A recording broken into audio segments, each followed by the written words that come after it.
Welcome everybody, I am Mr. Mike and you're listening to the GamezAttack podcast here at OldFreakyGamer.com. This is episode 16 as I am calling this episode GTA Kiryu. Welcome one and all, we are back with another lovely podcast here about video games. Nothing more but video games, not talking about what I've been watching on TV or the movies or political events going on. Or wars. We're going to forget all that stuff. We're going to forget all that hubbub and gloomy stuff. And we're here to talk about some good old video games. A lot of stuff.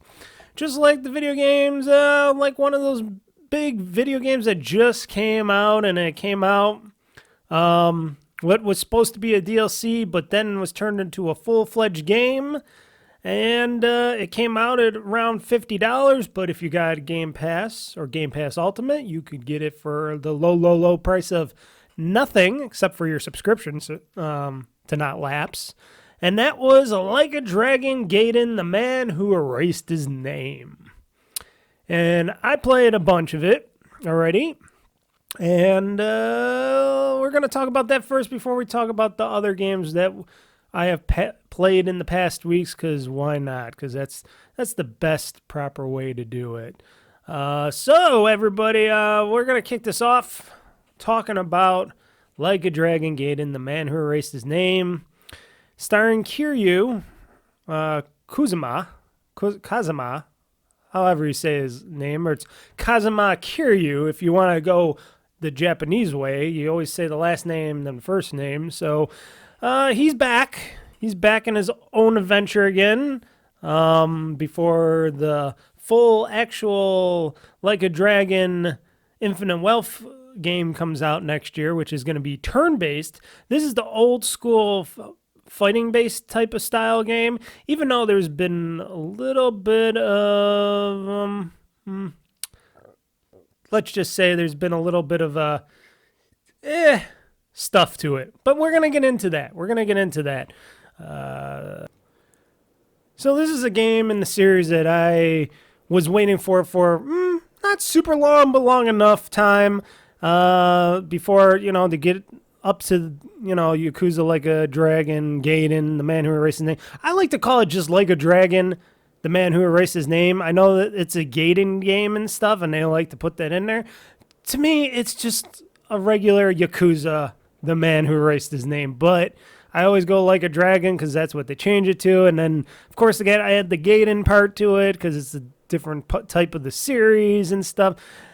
And they like to make these names super long, but I've been waiting for this for quite some time, and I was really excited to get back into an old fighting style, even though they only did the turn-based style JRPG thing for only the one game for Yakuza Like a Dragon with Ichiban and stuff, and that was the only game, and that Infinite Wealth is going to be that second game that they're going to be doing the turn-based action features to again. But yeah, going back and doing fighting style stuff like that. Kiryu is basically now an agent of, let's just say, a type of Yakuza faction, under the ground kind of faction going on.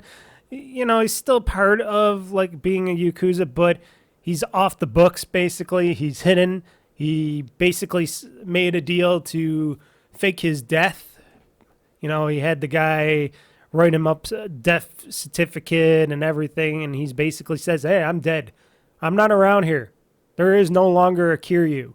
So he basically goes by like an agent name and stuff like that. So he's not really trying to put himself out there, even though everybody knows he's Kiryu.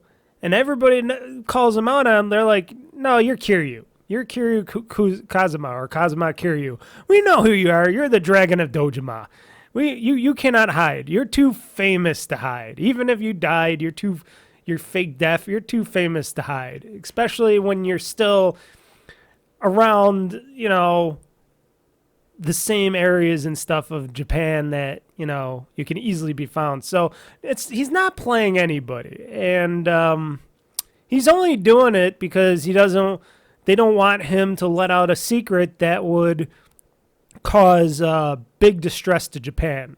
And this goes all the way up to, generals, to the basically the president of Japan, or whatever they would call themselves, the leadership in Japan. And basically, if you played the Yakuza 6, The Song of Life, basically he uncovers the mystery. And spoiler alert, even though this isn't a spoiler because these games have been out for a very long time, even the remastered versions of them. Basically, he uncovers a big battleship hidden inside of Japan, in a part of Japan, and the Japanese aren't supposed to have their own military. They're not supposed to have their own navy or military. They're not supposed to have that ship. That is against sanctions of all sorts from the United States and other people. So that's a big no-no, that they have this big ship that they built and trying to hide. And in order to keep it a hidden secret, even though Kiryu knows all about it, they make a deal with him, say, okay, if you keep this a big secret and everything about this a big secret, we'll protect all your children at Morning Glory, which is the orphanage that Kiryu was running at the time, when he got out of the basic Yakuza business. But he never left the Yakuza business. He always seemed to always get caught up and right back into it and help his Yakuza friends out of the Tojo clan and stuff like that out, and getting into wiseacre hijinks with Majima and stuff like that, Goro Majima. But anyway, he basically, they're going to protect, and they're going to keep Morning Glory, the orphanage, open and stuff. They're going to protect them. They're going to protect Haraka, I can't say her name, Haraka, his illegitimate non-daughter, but he adopts her as his daughter. Harika. Man, I gotta Harika. I can't say her name, so we'll just forget that, folks, because I'm very bad at speaking a lot of names. Kiryu is easy to say. Haroko. Oh, God. That's not as easy for me. If I hear him say it, then I can say it, but then Hiraka. And her child, the one she had was somebody else, which, like I said, if you played all the Yakuza games up to 6, The Song of Life, you know what's going on between that. But anyways, he wanted that. He wanted that for them. He wanted everybody else protected. And he got his own little deal for where he gets to stay hidden in this fake sanctuary, monk sanctuary, which you'll, spoiler alert, find out in the game, which it doesn't really matter. You're going to find it out very early on anyways. And they're basically, keeping him clothed, fed, and he gets to do his little things. And then on the side, they make him do little missions, like little spy missions, bodyguard missions. He was bodyguarding this high-level person's granddaughter, and she was clubbing, super drunk, looking pretty hot and drunk, and a bunch of guys were trying to hit her, and he had to beat the crap out of them and stuff like that. Then he finds himself getting into a bigger mystery, a bigger story mystery that basically affects him because, a.k.a. everybody knows he's Kiryu, even though he doesn't admit it to anybody. But they all know he is. So, bigger story unfolds, more shit hits the fan, and pretty much where I got up to so far after the last stream on Friday, I got up to the point where the saucy redheaded lady that I got in contact with, which she's like the lady that you ever play, if you played Like a Dragon, Ishin, she's like that lady, the one that protects the homeless and stuff, and helps them out by giving them food and water and stuff like that, and protects them and stuff. She's that in this game. And she's a saucy redhead. She looks pretty good. She's got some lipstick on. She's badass. She's in some jeans and sneakers and stuff, but she's pretty hot. They make some video game women pretty damn hot nowadays. And might I say, this game, I'm playing it on PC. I might want to see what it looks like on Xbox, but I'm basically mostly playing this on PC. But and it looks breathtaking on PC. I mean, full resolution, all that stuff. You can see every little pore on Kiryu's face. You can see how smooth the ladies' faces are and stuff like that, and see everything just pops and looks so good in the game. And it's like, wow, they know how to make a good looking Yakuza game since the original Yakuza games to all the way to now. They really like to push the envelope on just the looks of these games. And I'm like, wow, my mind just gets blown every time I watch it. I'm like, whoa, look at that. So basically, like I said, I ended up with the lady, the saucy redheaded Japanese lady, the protector of the homeless, which also she's the informant as well, I should mention. She's a jack of all trades, let's just say. She's an informant, an assassin, you name it, she does that. She puts work out for people like Kiryu and stuff, but she's basically, her whole mission is to protect the homeless because they give her information. You remember the guy back in the other Yakuza games where he had the homeless and he had all that camera system and he was underground and all that? It's basically like that, but she's got a smaller scale thing going on, and she's doing quite well getting information, because information is money. It's money and power. So basically all Kiryu wanted her to do is take him to this place, or he found out she's going to take him to this place, because he originally didn't know, because he got this little red dragon keychain from some random Yakuza guy. And basically, after he went to her, or he found out he had to go to her to be the informant, then he found out that she's going to take him to this place at the end, and that would be the castle. It's called the castle. Now, this is where most of this game is supposed to end up at, or at least some of it, I would think, because it's something they were teasing in the game. And it's basically a big fighting, gambling kind of place, just like the underground place that was in the other Yakuza games. So basically that's where I ended up, and that's where I ended up in the story. Now, still don't know a whole lot what's going to go on or what's going to happen. We got some glimpses in the game of Hiroka, if that's how I say her name. We got some glimpses of the kids at Morning Glory. Some people were promising Kiryu, if he takes this job, which he says he doesn't even want to take the job, like he's still not really interested in the job yet. He hasn't confirmed or denied he's going to take this job yet.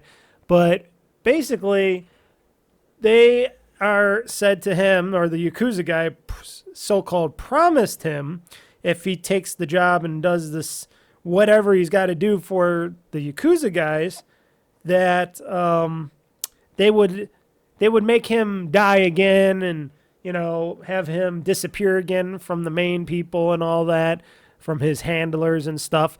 Which I didn't mention, his main handler gets kidnapped, which he grows a little accustomed to. At first he's just like, I hate you, but then Kiryu grows accustomed to some people, and then the guy gets kidnapped during a mission and stuff, and and he's trying to find him and help him without him getting killed, but he ends up with all this other stuff. And then so the story goes in some interesting places. But anyways, not to go off the rail and backtrack and forward and backtrack, because trust me, I'm only doing this so you could go ahead and play the game yourself, so you could figure it all out yourself. Basically, what the Yakuza guy was promising him, the other Yakuza guy, the one he got the red dragon from, he'll kill him again. He'll have him go off the grid. And he says, hey, not only that, we'll protect your orphanage of kids and stuff, but if you don't do it, we might not help protect the kids and all that. But if you do, and you help us out and all that, we'll protect the Morning Glory kids and all that. And on top of it, you'll get to see them all again. You'll get to see Haruka, her child, all the Morning Glory kids and stuff again. You'll be able to go back to that life where you can actually see your family, your extended family again, your basically adopted family again. And that's what gets him really interested in, like, how is it possible? Because, Kiryu, right now, in this point of time in his life, in this game, he's just had it with everything. He doesn't want to talk to anybody anymore. He just say, hey, you want to fuck with me? I'm going to fuck with you, and I'm going to beat the crap out of you. And he does. He beats the living crap out of people. And a lot of the fighting styles are pretty good. I'm only in the first two, basically. I like the main one, the agent style, because you get this little watch that turns you into like Spider Kiryu or Spider-Man Kiryu a little bit, where you get it shoots out this steel line and wraps around people, and you can whip them back and throw them against stuff, whip it around. It also, if you're just walking around the city and stuff, there's stuff like high up that they put in head up top where you'll see it flashing, and you can use your device to bring down items. It's a little something I know they just added just on the spur of the moment because they wanted this device, this agent device, to be a little bit more useful. And I guess later in the game, you'll be able to get more agent devices, and they'll be able to be upgraded maybe, and there's a whole lot of stuff that can be unlocked and done. For your moveset, all your movesets and stuff and how to upgrade them, it's just basically like the original games. You get money from your fights and stuff. When you get enough money, you put it into whatever category of stuff that you want to upgrade, any styles or whatever, fight styles or whatnot. And that's how you get your fighting Kiryu powers again. They're all locked, though. Most of them are locked where I'm at in the game. I don't know if they're going to start all unlocking or mostly start unlocking after I go to the castle or something. I hope that's true, because I did buy most of them already because they were just, easy pickings. I even upgraded the health and the main fighting, fighting power to max already, and I'm just waiting for all the other abilities to unlock so I can just unlock them. That's why I wish they would let you do it right from the start in the game, but it's a Yakuza game, and they're like, no, we don't want you super powerful in the beginning of the game, so we're gonna do the thing where what's going on here? I'm seeing a lot of frames. Oh, this must have been from earlier. I'll delete that. That was getting me a little crazy because the background thing was not working out good. Before on this podcast, if you watch the video version of the podcast, I got this digital video background behind me, this virtual background. It was not working. It was going like dit dit dit dit dit. So I guess it was dropping a million frames before. I don't know how that happened, but I just noticed it now. But back to Kiryu and like a Dragon Gaiden, the man who erased his name. So, yes, I wish they would let you upgrade your stuff and your stats and all that right away. But like I said, it's a Yakuza game, and they like to drag that stuff on a little bit. It gets you to continue to play more of the game, I guess, especially when a lot of games nowadays always have this game plus mode where, you could try to get all this stuff and grind out and try to get all the upgrades and stuff and try to get everything in the game. But most likely we want you to play this game again and again. So New Game Plus is the thing that they like to do. For me personally, I think New Game Plus in a lot of these games is not an option because I'm only going to play this game like once. It's only going to be played once. I might go to New Game Plus to try to do some other little stuff if I don't try to grind it out, or after I do my Yakuza Like Me streams, I might grind it out a little bit more. But otherwise, when the story is finished, the story is finished. So, and for a story like this, which I read up, only has 5 chapters, and I'm already on chapter 2 of 5, so there's only 3 chapters to go in this game. This is a very short Yakuza game. Now, note, this game was made out of the original creation. It was going to be DLC for Yakuza Like a Dragon. So, understandable on that. But still, it's like don't throw New Game Plus at a thing like this when you can just have it so I could just play the game, enjoy the story, and then I'm out of it. Because, like I said, not many people, like me included, aren't going to go back into the game if there's nothing really new in the game, in the New Game Plus, because the story is still the same story that you're going back to, you know?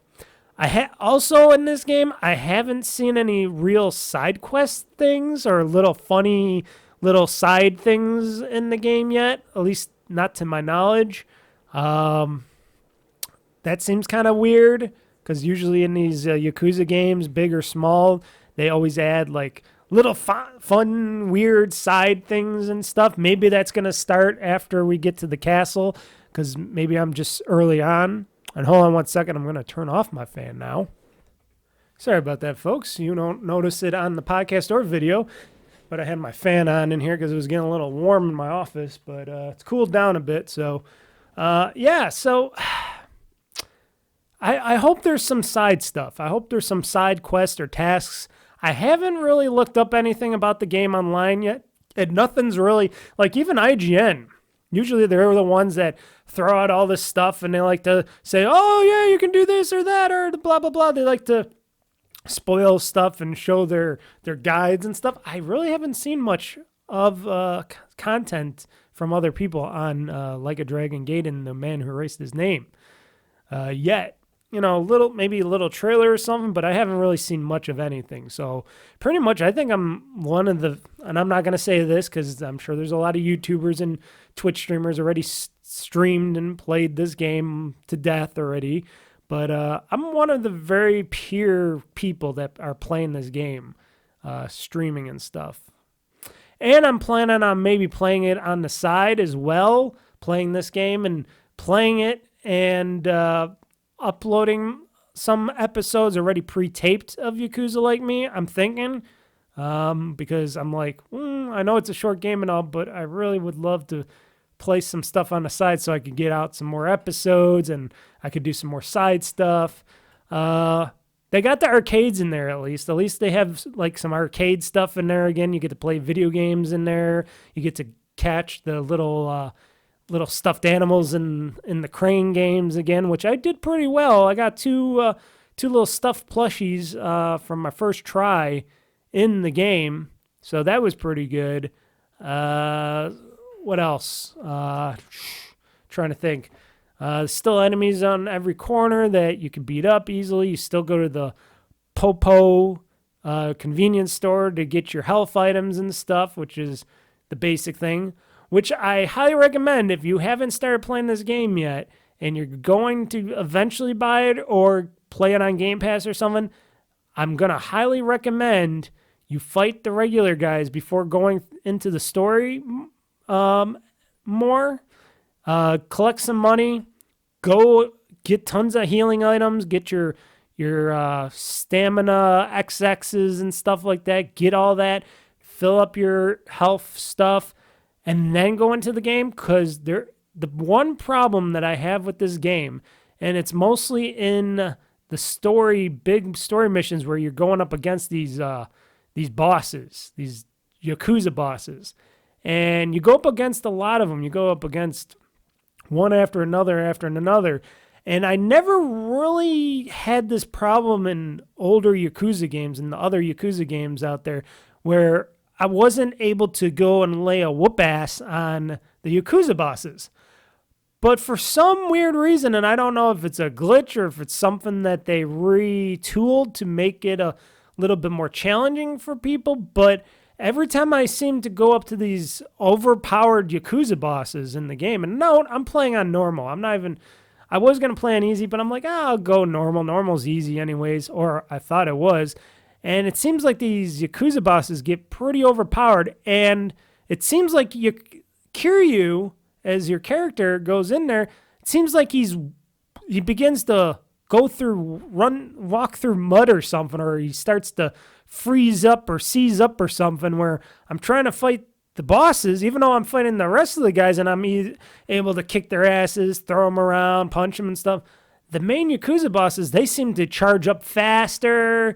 They seem to overwhelm you and knock the shit out of you, and you can't get away, even though there's a dodge thing, and I'm trying to do the dodge. I'm trying to get away from him, and I'm just like, I see Kiryu just slowly trying to move or not really moving at all. I'm like, what are you doing? What are you doing? And you'll hear me in the videos just screaming my head off going, what the fuck? Because that's never been a problem in the past Yakuza game. Now, there were very heavy-duty, powerful Yakuza bosses, but I was always able to trick them by running across part of the fight area or jump around them, then find a good spot after they do their rush or supercharge attack, and I would be able to get them.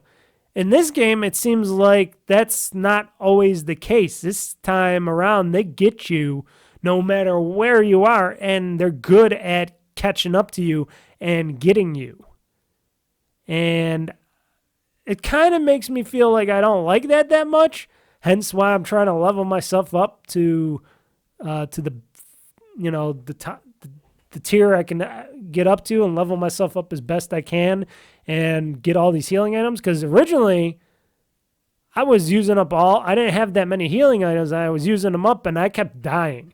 I died like 2-3 times in the game, in the beginning of the game, against these Yakuza bosses, because I'm not able to jump around them. I'm trying to use my little spy watch on them, and that's not really affecting them. And then they're just powering it up, and I'm trying to power up, and I'm not really able to, or it takes them a little while to power up, and then they whoop my butt down and over again. It really bothers me on that. I don't know why, it just does. You know, I like a little challenge, but not too much a challenge. I'm mostly like, I like the storylines of these games. I want to just play through them. I'll do some side stuff. I'll have my fun with it. I'll get to whoop up on some guys, and that's fun. But I never really like the whole, what is this going on here? Why is this guy so badass powerful? And even though I'm supposed to be the Dragon of Dojima, and I'm supposed to be the most badass motherfucker in the game, and Kiryu is supposed to be this, elite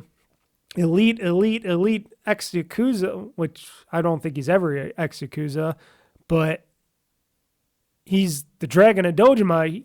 Why are these little bosses anywhere near my level to begin with? But for some reason they are, and I get my butt handed to me, and then it's becoming to be a little bit of a problem. So right now, like I said, I'm buying new skills as much as the game lets me, even though all the other skills are locked right now. I maxed out my health and my power of the punch, or of my action power and stuff like that. But that's the only thing that really made me upset in the game. Otherwise, the rest of the game is pretty keen. It's pretty flawless. It's pretty slick and clean. It is basically where Ichiban was in the game. You're in that town because they're still using the same assets and stuff, but they lock off a whole bunch of where you at in the game. So that's what makes it a smaller game. Even though the castle is going to be a whole new area, so maybe that's going to be something that's going to open up stuff. Plus, I heard we might be able to go to Kamurocho down the road, because why not? If you're going to be in these Yakuza games, of course you're going to go to Kamurocho, I guess. I don't know. I don't really care. I really want to see us go to a new area. That's why I can't wait for Infinite Wealth to come out next year. In January. What is it? January, the end of January or something like that? Or is it the beginning of January? I can look that up now, because I do have that thing down here. Hold on one second, folks. I should have. Oh, okay. The man who erased his name. Already got that. Let me delete that. Where is it? Like a Dragon Infinite Wealth. January 26th, it's coming out. Okay. So January 26th, Infinite Wealth comes out. So yeah, that's going to be a little bit of time for that. And what was I going to say on that? I hope. Well, I don't hope. I know that they're going to be in a new area. It's going to be in Hawaii, Maybe they'll go back to Komarocha in that game or something. I know they usually do. Maybe it'll start off in Komarocha, which I would think highly is going to happen, and then you end up in Hawaii and stuff. But I always wanted, because basically most of the series of the Yakuza games, for the exception of Ichin, which Ichin is like the old school Yakuza game. It's back in ancient Japan and stuff, so it probably is in Komarocha or something where he's at, but it's old cities and towns like that. But most of the game always takes place in Komarocha, and it's the same areas, the same things. You basically, after all, you get to 6, you know where you're at. You know where everything is in the games because they're all in the same spots because it's all Komarocha. It's another part of the other area. So you really pretty much know. So hopefully in Infinite Wealth, because it's going to be in Hawaii based and stuff, hopefully, mostly, we'll get a whole new areas. We'll be able to do all new things and stuff. So I'm very excited that this series is actually going elsewhere instead of just Komarocha, Japan and stuff, which there's a lot of Japan. Well, it's a big island, and they should be able to go, like Kiryu and them should be able to go to different towns and places in Japan to instead of just Komarocha and stuff, right? But I guess because Komarocha is like the Yakuza honeypot, should I say, where everything goes down, I guess that's why all the stories end up over there, because that's where the Yakuza were based. That's where everything big happens. That's where all the limelight is. It's like Japan's Hollywood over there. But otherwise, like I said, besides me not being able to take down the bosses the way I want to and be able to give them a whooping, an easy whooping, because sometimes in the older games, I like to take out the bosses right away. I used to like go right after them, beat them up, take them down, and then go after all the goons after, because that was always fun. It makes it really hard to do that in this game, and I don't know. It could just be me. It could be just me. Like I said, I'll play more of this, and when I keep playing more of this, and when I keep unlocking skill sets and stuff, maybe that'll all change. Maybe my fighting will be a lot better down the road for this. But anywho, this game is pretty solid. It is pretty fun. Yes, it is like a DLC pack, hence why it's only $50, which is still pretty high for a game like this with only 5 chapters, and they say it should take a person to finish the game like maybe 10 hours or so, give or take. That still seems a little pricey for that type of a game. But like I said, if you got Game Pass Ultimate, and you're playing this on Xbox or PC, mind you, they have this in the Xbox Windows game store as well. So hence why I'm playing it on the PC, because I got it from the Xbox store on the PC through Game Pass. That would be the best bet. Free is always good. Or if you're on PlayStation, you're going to end up buying it for $50 maybe, or wait for a sale, or if you have a coupon or something. If you're using those, got some Amazon gift cards or something. Well, you can't even buy it on Amazon gift card. You got to get points. So yeah, X-nay that, because this is a digital-only game. So X-nay all that with the sales and stuff, unless if maybe Black Friday, PlayStation does a digital sale on it or something. But otherwise, you're going to end up spending $50 on it on the PlayStation. Hence why I always say I love being an Xbox fanboy, and I love Game Pass. Or should I say Game Pass Ultimate? Not too harsh on things, but that's what I like. Anything else to talk about? Well, there's also supposed to be a demo for Infinite Wealth, or something for Infinite Wealth. I don't know if it's that Doki Doki side thing that you can do, where you can create your own island. I don't know if it's part of the game. I was going to try on Friday to play it after I played some of this, but then I found out while trying to do it that it won't let me play the demo, because I got to beat the main story of the game first in order to play the demo for this. And I'm like, wow, what a big tease. How about if I wanted to play the demo and not that? Why? Is it because you're worried about spoilers or something? I don't know. I think they should have just had it unlocked to begin with, because people like me would just like to play the demo for the other upcoming game, the turn-based strategy game that is Infinite Wealth. I don't know. But, like I said, it's only 5 chapters. We're on chapter 2. Eventually it'll say chapter 3 before I know it, so I'll be able to beat this game and go on and play the demo for everybody on a Yakuza Like Me episode, which is what I call these episodes for this game. I call them Yakuza Like Me, where I play through all the Yakuza games, which I have done, most of them. I think the only ones that I have not really recorded or put up before was probably Yakuza 0, Kiwami, and Kiwami 2. Maybe I started on Kiwami 2. But most of those were the main game. Those first couple I never really streamed or played or anything on a stream or put up videos of. But after that, I did streams and videos of those down the road. And I'm going to continue that tradition. And when Infinite Wealth comes out, I'll be playing that. That'll be my Friday plus game streams as well. Which, like I said, I might play also on the side to get more into it and then put up videos of what I've been doing next with the Yakuza Like Me series, because why not? And that's what I'll probably do with this game, because I really want to get through this game. I really want to play it and get the story out of the way so I could try the demo out, maybe do some extra side stuff, and then go on to some other games and prep for Like a Dragon, the Infinite Wealth in the near future. Because before we know it, it'll be December, and then January is right around that corner, folks. The days, weeks, and months go by, especially as a gamer. They go by very quickly. But otherwise, it's a very solid game.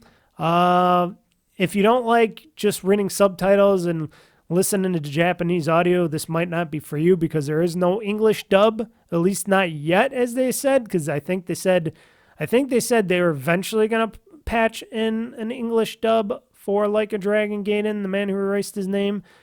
But as of right now, it's only English subtitles, and it's all spoken in Japanese. Which, you know what? I don't care, because that's how I originally was playing the Yakuza games, when they are only speaking Japanese, and I would be reading the subtitles anyway, so it didn't really matter.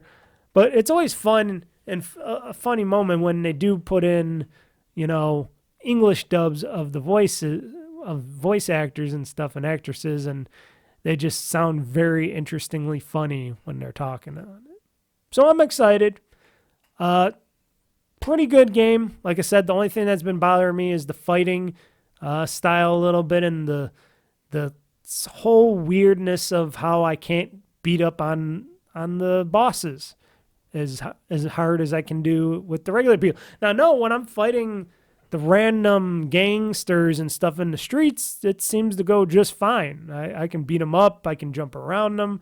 I'm whooping their butts very easily, but it's just the bosses that seems like they hold you back a little bit, or they sludge your character up a little bit, and it's kind of annoying. And I don't know if anybody else who is playing the game has that same kind of a thought on it, or if you have some other knowledge behind that.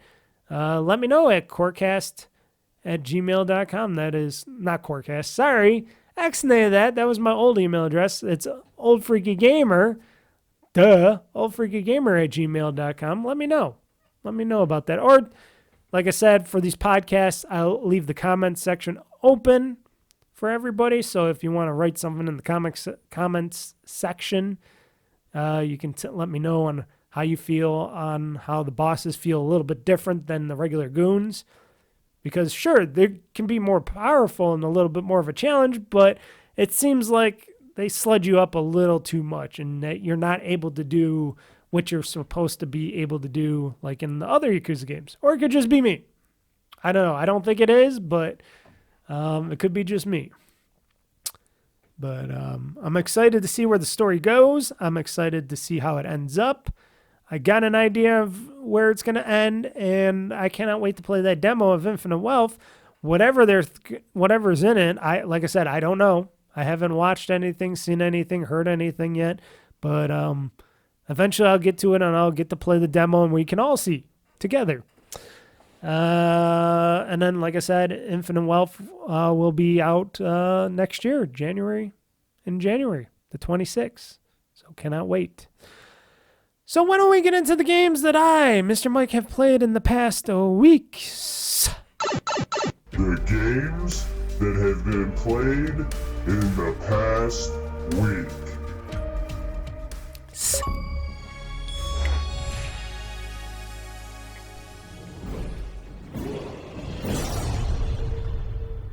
That's a good game. Enjoy your gaming. There we go. So besides like a Dragon Gaiden, the man who erased his name, I've played a bunch of other games and titles throughout the weeks. Mainly, let's just say I've been continuing on a little bit, even though I did pause a bit on it, but I've been continuing my adventures in Phoenix Wright, Ace Attorney Trilogy on the PC a little bit. I definitely got to get back into that and finish that up. If I don't get to, because I was planning on playing it today, but I don't know if I'm wanting to. I might play some Like a Dragon Gaiden, the man who erased his name. Boy, that's a long title. I might be playing more of Like a Dragon with Kiryu today, but maybe I'll probably get back into it during the week, or if I want to hold off on it, I want to wait till I'm done with this game, the Yakuza game. I could do that too, because it's not like I'm in a spot in Phoenix Wright Ace Attorney Trilogy where I don't know what I'm doing. You know, I'm doing the circus thing right now. I'm doing the circus mission or court case where they believe that the magician killed the ringmaster / owner / father of the girl and in there, and I'm trying to prove his innocence and stuff. I already know that court case because I watched the whole anime of the Phoenix Wright trilogy. But yeah, so it doesn't really matter if I get into it now or later. It's at a point where I'm just going to start going back in the courtroom and, you know, trying to prove his innocence. Why not? It's a fun game. I want to beat that Phoenix Wright trilogy. I don't know. I forgot how many more episodes and stuff I got. I think I got still quite a few, but they take a long time to beat too. All these court cases, all these missions in Phoenix Wright Ace Attorney Trilogy, but they're fun. It's a fun game. It's a fun series. The Walking Dead seasons 1 and 2. Been playing those nonstop. The Walking Dead seasons 1 and 2, and now I'm also playing, which I gotta write in here, The Walking Dead Frontier. What is it called? Frontier. I gotta look this up. The New Frontier. Is that what it's called? The New Frontier? I think it's called The New Frontier. Good thing I got this phone here that tells me all I need to know. The Walking Dead, A New Frontier. Excuse me. The Walking Dead, A New Frontier, because I beat season 1 and 2 of The Walking Dead. It's the Telltale series. They're very fun. If you have not played them, they're basically interactive stories where they're click and point of stories, adventures, and they're done really good. It's like watching an animated series as you're playing them, and you do a little bit of stuff on the side. It's really fun. They're really fun games. This is like I said before, and I think other podcasts, this is the 4th-ish time I've been playing the Walking Dead series. This is like 4 times I've been playing them. Now note, I was able to get separate achievements for all 4 of these so far, so that's why I'm playing them again, because I'm like, first off, they're fun, and second off, I'm getting a whole bunch more of achievements. I'm getting 1,000 achievement points per game. So, and you know, they don't take that long to beat. You know, you can play a whole season and probably in a day or two, day and a half or something, depending on how slow you are or how much you got going on during the day. But I'll pick it up. I'll play a little bit of The Walking Dead here and there. Last night I played a whole bunch of The New Frontier. Like I said, I beat season 2 of The Walking Dead also. I was just playing it in my bed. I was playing it on the couch. I was playing it here in the office. And playing it portably on my ROG Ally and just playing it via touchscreen, because you can use the controls, but I found playing with the touchscreen is a lot better because it's just like you can quickly get at stuff a lot easier just by using the touchscreen.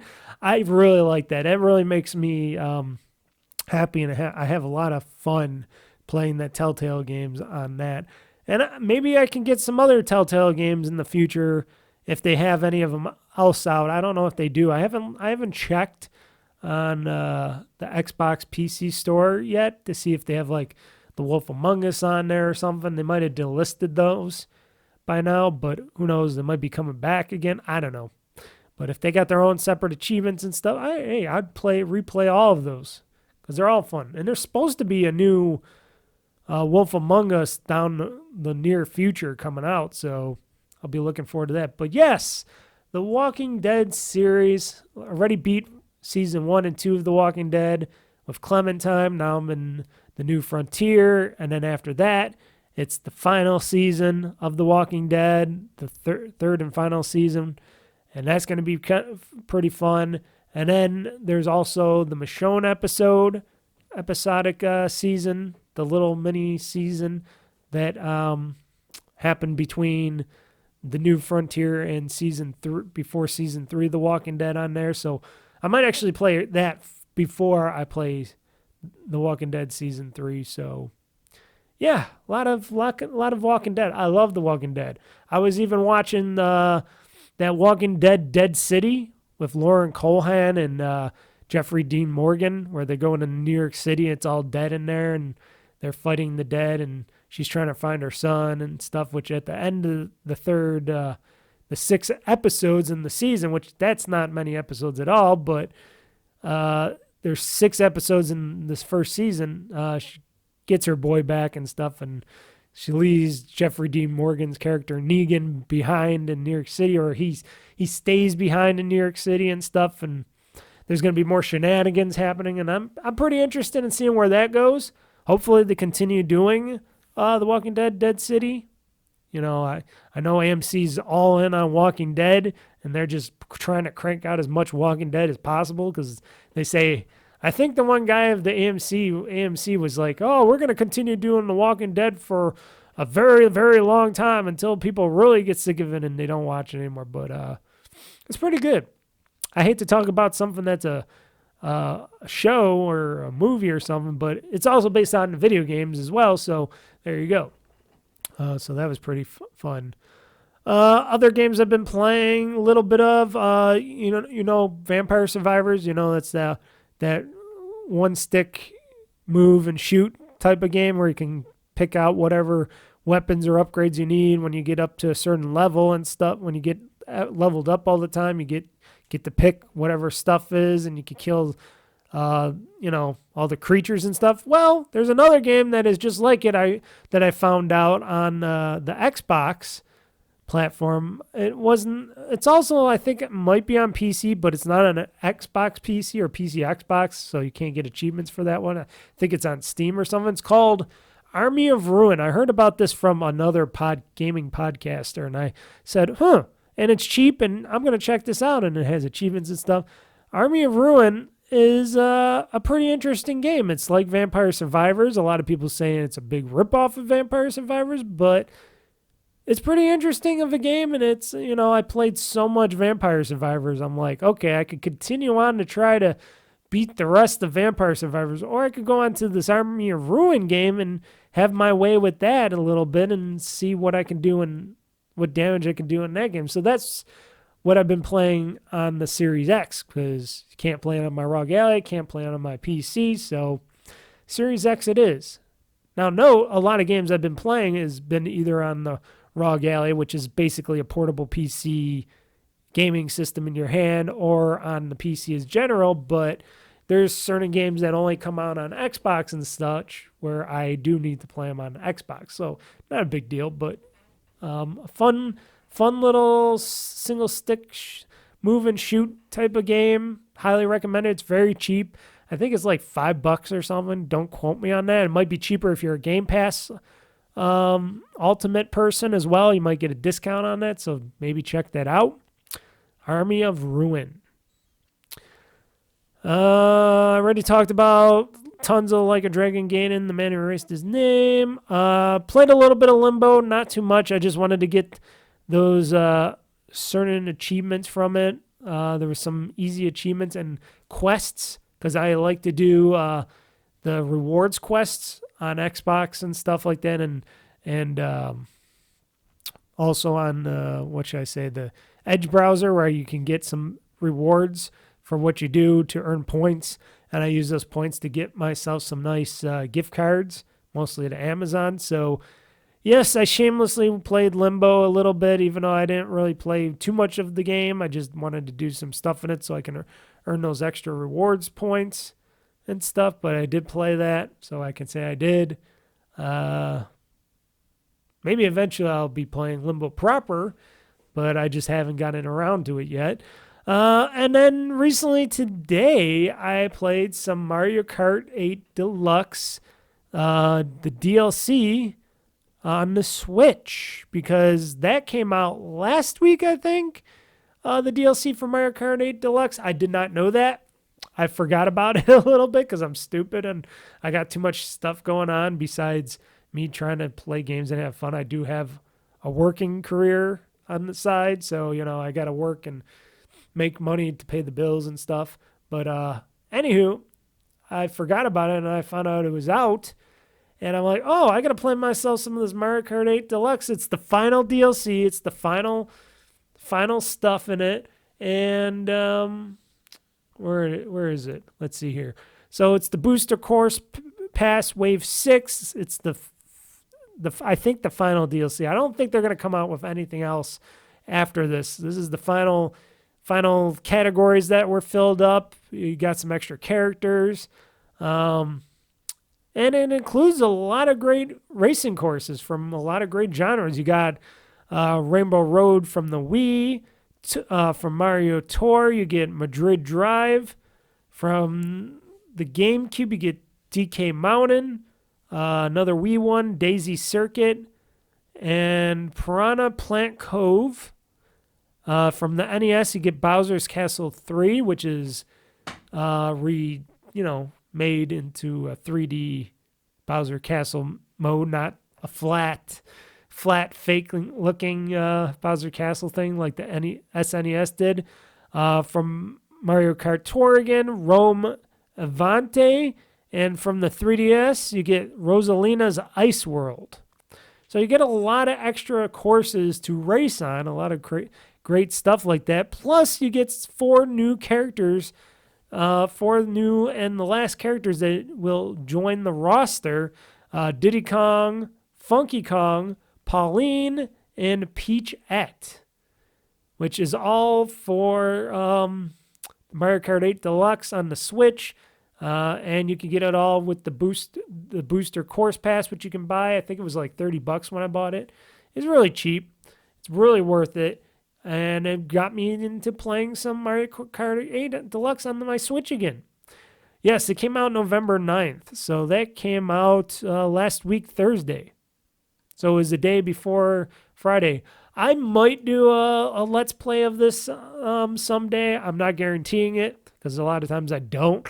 But I might try to do a Let's Play of Mario Kart 8 Deluxe for the Booster Course Wave 6 pack because, want to show it off. I want to show off the last Booster Course pack for Mario Kart 8 because this is the last time you're going to get the DLC for it, I think. You never know. They might want to do some more, but I highly doubt it because you got the next generation of Switch coming out next year sometime. So they're slowly going full steam ahead on that. But wow, that makes me feel really happy of how Nintendo actually supported certain games on the Switch with games like Super Smash Bros. With all that extra DLC you could have bought for it and characters.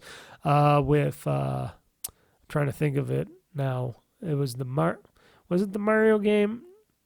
It was the other one. Was it Mario Maker? I forgot what it was.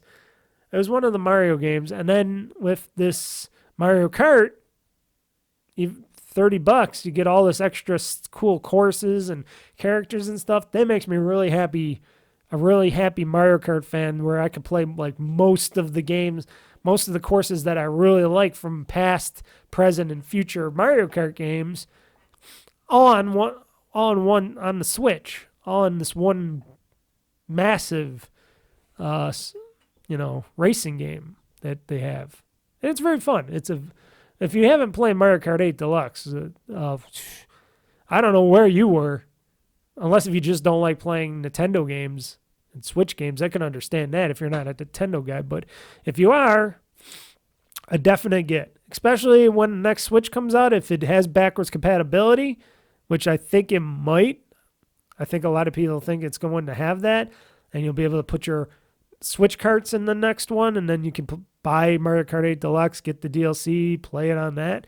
That'd be really good. That would make me want to get the next Switch, even though I'm still going to wait a little bit ways down the road for that because I want an OLED screen on my next Switch, not just a more powerful device and an LCD screen. I want an OLED screen, which they saying that they're not going to have in the beginning, but that's on them.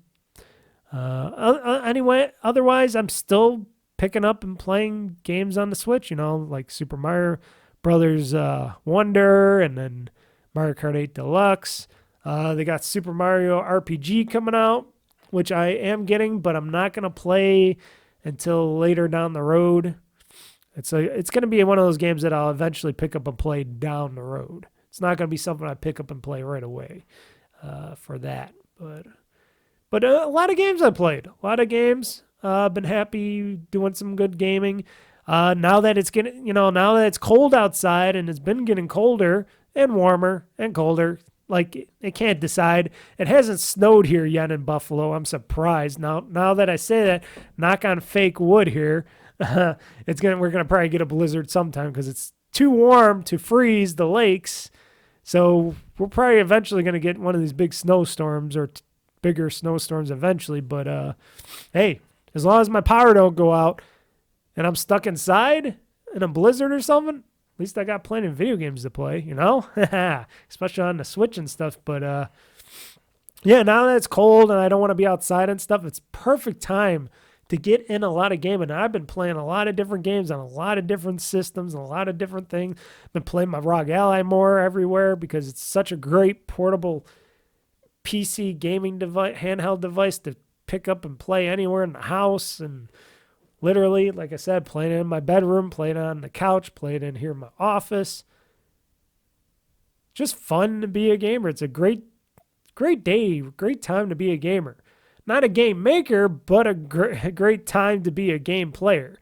I feel sorry for, like a lot of people have been saying, feeling sorry for a lot of these game creators in the industry right now that are getting shit canned and left and right because these companies don't know how to properly forecast for the future.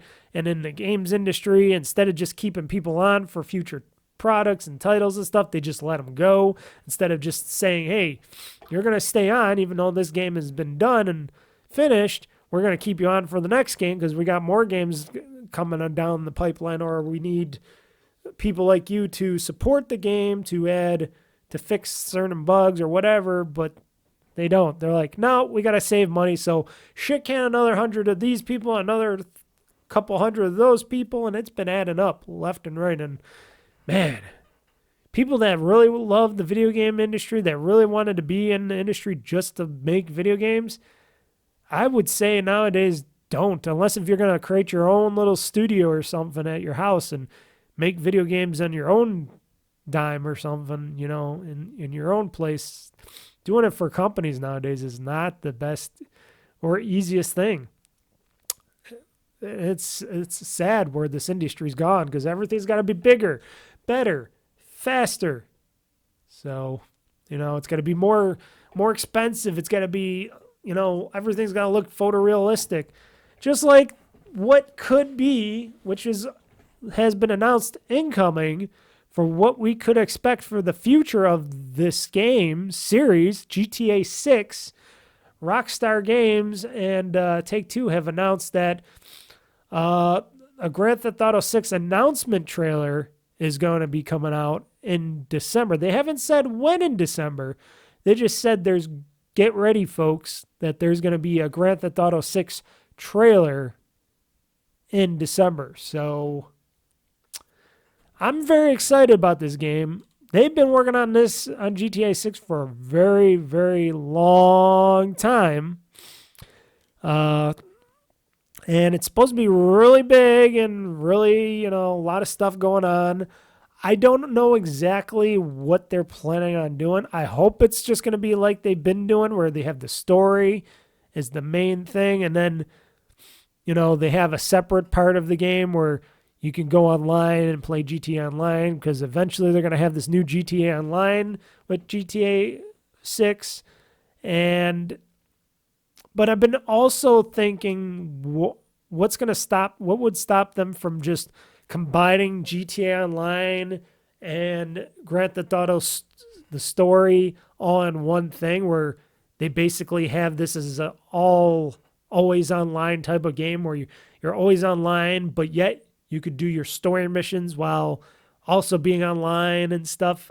I hope that's not going to be the thing or the future of the series, because as a GTA fanboy from playing since Grand Theft Auto 3 and beyond, I always just liked just doing the stories, having fun, doing single player stuff.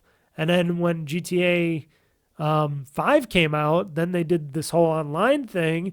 I was like, okay, it's a separate thing. It took a while. In the beginning, it took a while to get online and play it and stuff, but it was a fun side separate thing that they're going on. And then they made it a games as a service, and they made GTA Online, which is super big, and it's making them Rockstar and Take-Two a shit ton of money right now. It's probably, I don't know, is it still bigger than Fortnite? I don't know if Fortnite, it's between Grand Theft Auto 6 and Fortnite, I think, or Grand Theft Auto 5, GTA Online, and Fortnite.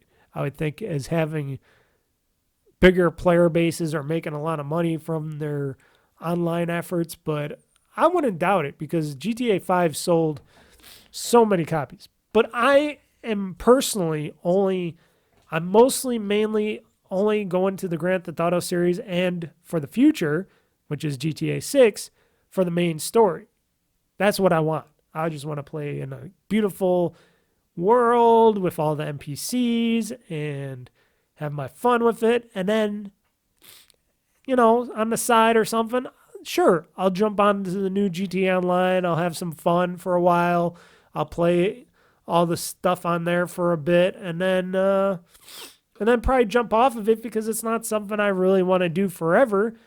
I played a ton of GTA Online on the before, and I played a lot with friends and stuff like that. Now it's just like, do I really want to do all that again? If they make it really cool and it runs really good, sure. But I'm mostly interested in the story, because that's where I come to get my Grand Theft Auto, is the story. And could they hopefully make GTA 6 something where new DLC could be added down the road, new story DLC, instead of just teasing it and never bringing it out like they did with GTA 5, because that was some bullshit right there. And a lot of people are talking about it and thinking that maybe GTA 6 Online might not do well because everybody's playing GTA Online. And I'm thinking, well, you know what Rockstar and Take-Two could do to get people from the original GTA Online from GTA 5 to 6? They can always do like a special promotion where, hey, if you bring we'll let you get a certain amount of money from your original GTA Online account and a certain amount of cars or whatever. They'll let you get a certain amount of stuff and bring it to GTA 6, and then you could get your new place. You could get some new cars. You can keep some money. I wonder if that's how they'll entice people to come from the original GTA Online to the new GTA Online, if that's what's going to happen. That would be an interesting way and a good way to get people. And if some of these people have extra shark cards or bought extra shark cards and bought extra fake GTA money in the game, shark money in the game, maybe they'll let them port all that over to the new game. I don't know. For the new online portion of the game, I would hope so. But like I said, we don't know what Rockstar is planning for that. We don't know what's going to happen until the trailer, which we'll hopefully see something. Maybe they'll just do the teasing like they did with all the past GTAs, where they'll slowly tease. They'll have the announcer lady or something. They'll slowly tease little glimpses of the cities and stuff, and they won't really show anything of the characters. And then they'll have another trailer a couple months down after that where they'll show the characters, and months a little bit later they'll show how the game plays and the new GTA Online and et cetera, of the story, and then eventually it'll be out. Which a lot of people have been thinking, when will GTA 6 come out? That's another thing.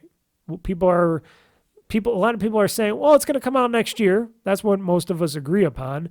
A lot of people are saying, well, maybe it's going to come out around the summertime, by June or something. When I think GTA 6 is going to come out, I think it's going to be the fall. I think it's going to be like October, November sometime. September, the earliest, but I don't know. I think they would come out like October, November sometime for GTA 6. I don't know. I'm just taking a big gaping guess here, because this is a large project from Rockstar. So they want to get it all done right and make sure it is all right for people. So that is my guesstimation on there. That's my theory. We'll see how that goes. But I'm excited. I can't wait till they announce when the trailer drops in December. When they just say December, it's like, okay, what date in December? You're just going to randomly drop it and say, here you go, guys. Which for them, for Take-Two / Rockstar, they could just drop this trailer. They didn't even have to announce it. They could have just said it. They could have just did the thing where they just dropped the trailer in December or something without any announcement. People would be like, oh, what just came out? Oh my God, they dropped the trailer. They stealth dropped the trailer, and look at it. It got really big, and all these headlines and news and all that. And because they don't really need to say anything or promote anything. They could just put it out there. The game sells itself. The game sells itself. From all the past Grand Theft Autos, this genre sells itself. It's not like Saints Row, where it kind of petered out, especially with the new Saints Row, which is sad, but I have it. I own it, which I still will try to play in and see it, but it petered off. Grand Theft Auto is still running strong. Like the sales of GTA 5, still astronomically high. I don't know if they have it in the article here, but yeah, GTA 5, astronomically high. Plus, this is going to be the first Grand Theft Auto game where it's going to be on next-gen consoles, not on last-gen consoles. It's going to be on, on the PS5. What is it, PS5? It's going to be on the PS5 and the Xbox Series X. And then a lot of people are thinking, is it going to come out on PC right away this time?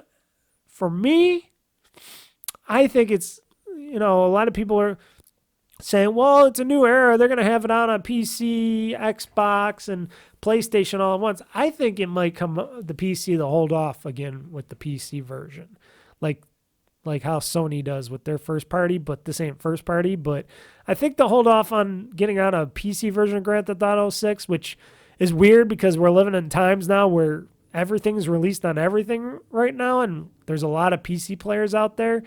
But I think they'll wait, because then they can just get a bunch more money from people like you and me down the road to get GTA 6 on like Steam or something. I would really hope Microsoft would do a special sweetheart deal with Take-Two Rockstar and get GTA 6 if they want to get GTA 6 for like PC Game Pass or something down the road, and they make a really big sweetheart deal for that. That'd be pretty cool.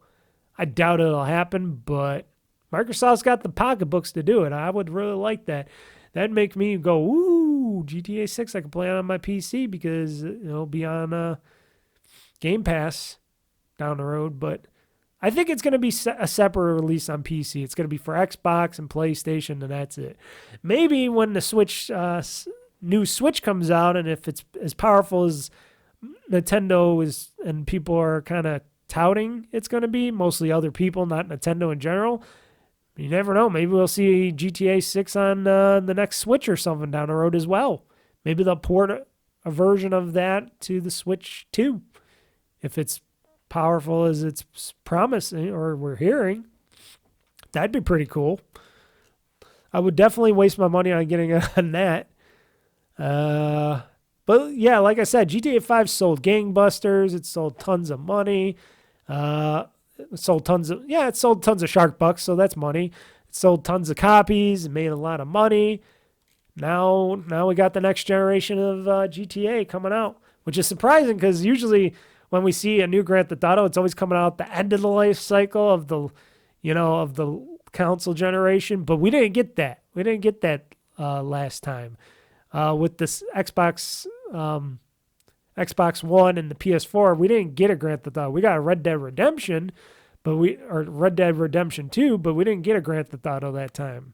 And now with the Series X and the PS5 and stuff like that, and it's like it's a whole new era, and we're basically almost 4 years into the Series X and PlayStation 5 era right now.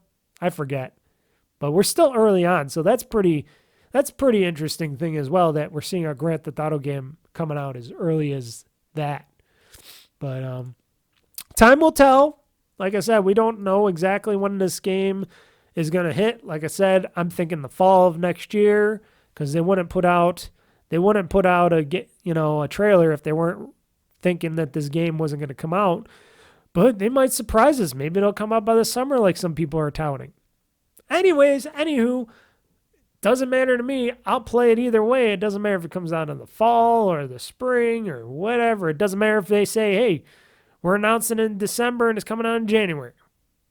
That would fuck everything up for me because then I would have that and Yakuza to play and all that. But I would be interested in it. I'd be very interested in what it's going to show, what it's going to have. Like I said, I've been a big GTA fan. I've been playing the originals. I know they had the originals remastered that a lot of people didn't like when they semi-remastered them on, and stuff, but I like them. They were good. They were good to me. So, I still play those once in a while. I might end up playing those sooner than later, but especially after I watched the GTA 6 trailer, seeing the GTA 6 trailer, then shit, I'll probably be like, ooh, got to play some Grand Theft Auto. Got to do some Grand Theft Autoing. So that might be something that I might want to hit up on is do some let's plays of the original Grand Theft Auto games, Yeah. So what do you think on that, folks? Let me know in the comments below the video or email me at OldFreakyGamer@gmail.com because I would like to know. So, yeah, GTA 6. Woo! What a world we're living in where we got a 6 GTA. Then what are they doing after that? Another Red Dead? Probably. Down the road, another 8 years. Good games like that always take a while. What else do I got to talk about here? The future of portable gaming systems could look like. So I've been, like I said, I've been playing my ROG Ally a lot, and all these other systems are coming out left and right. Now we also got this new Steam Deck coming out, which ain't really new at all. It's the only thing new on it is the colors of the buttons, and it's got an OLED screen this time around, and it has bigger battery life to it, and it's a little slimmer to it, but it still has the same power, meaning the same graphical and CPU power as the other Steam Decks and stuff, the other Steam Deck, I should say. So there's nothing really changed about it except for the OLED screen, that it's a little bit smaller, that the OLED screen's a little bit bigger because there's less bezel on it and stuff. And, you got the ROG Ally, you got all these other, Windows-based portable gaming systems that came out, like the Anya or whatever it is. I forgot what it was called. It's from Lenovo, that gaming handheld PC. Then they had some other ones that are cloud-based ones that run on Snapdragon and stuff that run on, I think they run on Android and stuff like that. And it's been becoming a very big, like, to me, and some other people, it's been becoming a big, what should I say? I'm trying to say the correct lingo here.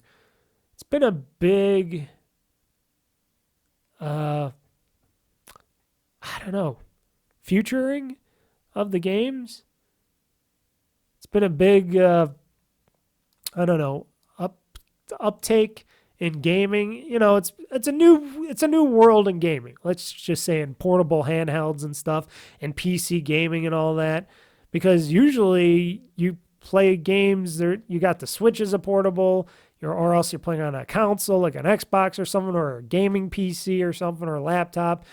And these new gaming handhelds with, you know, smaller and smaller chipsets being able to be shoved into them, better graphics being shoved into them, better cooling systems.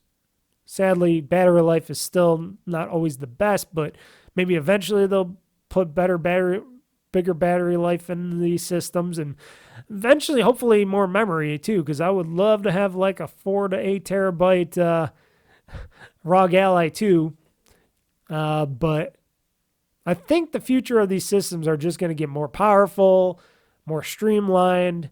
They're going to keep them similar to what the originals were, but they're going to tweak some stuff that people liked or didn't like out of these systems. Of course, they're going to try to put it, you know, more battery life. And I found out that my Asus ROG Ally doesn't have an OLED screen. I didn't even know that. You can't really tell that because this thing is super bright, even on the lowest nits that I put it on, because I'll turn it really low. And if I never knew that this didn't have it wasn't an OLED screen. It's just a regular LCD screen with a better backlight to it. I'm like, oh, it blew my mind because I'm getting so many bright colors and stuff from this. And what Asus has done with the ROG Ally, they really made this portable system into something that you can enjoy. Even though, yes, their software, a lot of people complain about how their Adrenaline software sucks. To me, I don't really use it. I only have it on the side so I can use the controls, because you need Adrenaline. You need their Adrenaline system on, or whatever it's called. I think it's called Adrenaline. You need their system on, the Asus system on, so you can use the controls and stuff and do some of the keyboard shortcuts and stuff on the ROG Ally for certain things. And I made it in a way that I can use it for, you know, I dabbled in it to make it run what I want it to run and do what I want it to do a lot easier than what normally a person could do on the system. And plus, I'm a different beast. I don't try to launch the games from the app itself. I just put the icons on my desktop and I click and run them from there. So that's another thing I do, because I'm a weirdo on that. But that's how I do on the PC. I click on an icon. I don't have it. I don't go into my Xbox app and start loading up games, or my Steam app and loading up games. I click on the games themselves and they load up Steam Deck or whatever. But that's what I do, because I'm just a weirdo. But what could I see in new systems? Of course, we're going to see graphical power jumping a lot higher. You know, maybe the next ROG Ally system, they'll, you know, because it's made by Asus, which makes, you know, graphics cards, stuff like that. They could probably potentially boost up the graphics capabilities of these newer systems way farther than anything else. Like I said, battery life, OLED screen. They need to put more VRAM in there, more memory, more VRAM and memory in there. They need to put at least 16 to 32 gigabytes in that sucker, or even more if you want to pay for it, which I would. If they had like a 64 gigabyte version with the memory of 64 gigs of memory in one of these versions, I would definitely spend the extra bunch of pocket change to get that version, just to have extra memory, so the games, no matter how big or small they are, that they run buttery smooth, and that they can pump out as much graphics as possible on the system, and, you know, not have any shortcomings when you're trying to run the games, and they can look the best they can on your portable system and not see them in like a muddy-ish type of vision. You know what I mean? So that's what I would hope for. And then, like I said, bigger battery life. I don't care if the system's a little bit bigger and heavier. Just put in a ton of battery into that sucker. Let the battery, let it a lot of charge. Not that I have any problems or complaints with my ROG Ally, because, like I said, I could get almost 2 hours of battery life out of my ROG Ally when I'm playing a game anywhere in the house.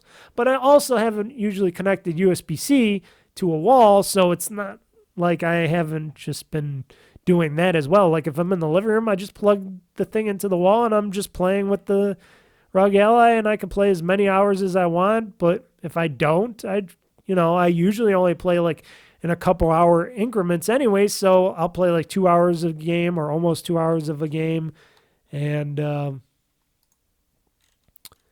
that's what I do. That's how I do things. So to me, battery life is the last thing I care about, but in the future, you're going to want to care. People want to care about it more because they always want to be disconnected from everything. So, and until battery technology gets better, which it hasn't been getting too much better lately, it makes it harder for these systems to advance to the next generation and levels that they can, because battery life gets sucked so fast. You can run probably one game, and if you have a system that's super powerful, that's pumping out the best graphics on your portable device, your battery will go down to nothing in like nothing in no time at all. So yeah, it's a hard thing for them to figure out. But if anybody can figure it out, I bet these PC manufacturers and people making these systems can figure it out eventually. Have a good middle ground for a lot of these things. Like I said, personally, I would want more memory in my system, a bit more graphics capability, not too much. They don't have to maybe make the CPU a little bit more powerful, and then, the CPU, GPU on the chip, make the SoC a little bit more powerful, but add more V memory, add more VRAM, add more regular, memory, aka VRAM to it, so I can have the game's not going, oh, you're running out of memory. No, I got plenty of memory. You got plenty of memory for Windows, you got plenty of memory for the apps, you got plenty of memory for the games. I don't mind spending extra money on memory. And then let me pop in like maybe a full-size M.2 drive or something, so I could get 4 terabytes or more on my future ROG Ally or something, or hopefully they make bigger M.2 drives for these devices so you can get more memory, so you can put more games on them. Not that I have had any problems lately, because I got a 2 terabyte M.2 drive on my ROG Ally now, and I have a ton of games on my ROG Ally, and it still has 1.6 terabytes of drive space on there, so I've been pretty good, pretty decent with that still, so not always a big deal, but, I'm one of those greedy type of people. I could always use more. I can always want more for that stuff. So you got that stuff. Let me take a quick break. You won't notice a thing here. I just want to turn on some lights because I'm getting a little dark here, because it's getting a little dark outside. Hold on one second. Okay, back. That wasn't too long. I had to turn on some extra light because I was dimming out there. I was looking at my video portion of the show. I was dimming out. I was only turning into a face. That was because it's getting darker outside, because I was only using the light through the window. But as the day goes on, those are the days of our lives. As the day gets darker, those are the days of my life.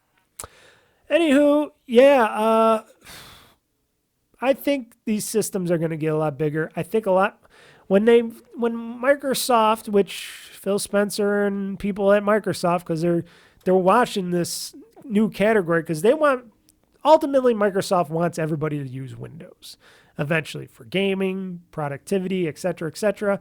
And because they're so big into gaming right now with Game Pass and Game Pass Ultimate, they're getting all these games where you can play them on your Xbox or your PC, which I know they're thinking, well, eventually people won't want Xboxes anymore. They're going to want to play these in the cloud, or they want to play them off a PC or something, or one of these portable devices. They're looking to the future of, how are these portable systems going to run our games and our future games in the near future if they don't want to buy a console, but they want to get Game Pass on their ROG Ally 2s or something like their Steam Decks or whatever in the future, you know, if you dual boot Windows or something on that. So these devices will eventually keep going. You know, I don't know what the margins are for these devices. I don't know how much these companies are making, how much money these companies are making off of them. I hope Asus is doing fine with this. I know this is their first attempt into the portable handheld gaming market. You know, they're one of very few people that started doing this. And then, like I said, Lenovo and a bunch of other people started jumping on the bandwagon because Valve was the first one to make the Steam Deck. They're the first ones, big ones in the portable market. Because we're not talking about the main people like Nintendo. Nintendo is its own boss. It's its own boss. It's its own field. Sure, it's got a portable gaming device ahead of everybody else out there like that, but it doesn't play all the mainstream games. It doesn't have Windows. It doesn't have any of that stuff on there. So I don't count that as like these, but these are systems that people can play like their Steam games on and whatnot. And for somebody like me, having a ROG Ally is better than Steam Deck because not only can I get Game Pass and all my Game Pass games on there, or most of them, all the PC Game Pass games at least, on the ROG Ally, but I have Steam on there as well, and I can play Steam games. So I got the best of both worlds because not all the time do we get games on Game Pass or the Xbox Game Store for PC, but they're on the Steam side, or even if I wanted to install the stupid other people's gaming things like the Epic client, which I'll never do. But if I wanted to, I could because it's a Windows-based device. It's a Windows-based portable PC in your hand, gaming system in your hand. So, and I know Microsoft, they're looking into trying to make Windows smaller or shrink a bit more. They want it to be tighter and better for these kind of systems because they know people are only going to be gaming and stuff on them. So they want to make them more interactive. They want to make Windows work better for these smaller handheld-based systems. Because right now, Windows 11 on it is kind of I don't like Windows 11. I like Windows 10 because Windows 10 this looks a lot better to me. But some people say Windows 11 is better for stuff. But I beg to differ. But Windows 11 on, they want to make Windows eventually Windows 12 or something. Then you hear about them talking about going back to ARM again and trying to make pure Windows on ARM and stuff and on ARM architecture. It's supposed to be way more powerful out there. I can see future ROG Allies and other portable gaming devices being a real powerhouse for gaming in general. And Steam has started that. They started it where you could play games via, what's that called? I'm trying to say, not Vulkan, but they started making it so you could play these Steam games. A lot of these Steam games are on a Linux-based because SteamOS is a Linux-based operating system, and a lot of the game makers have made it so that you can play these games, and they're Steam certified, and you can play them on the ROG Ally, and they're using their like I said, I forgot the name of the software that they use, but in the SteamOS, they use that layer of where it can play PC games on it, even though they're not designed to be played in a Linux operating type of world. So it just blows my mind on where we're going. And I know a lot of people didn't like the ROG Ally. I like the ROG Ally.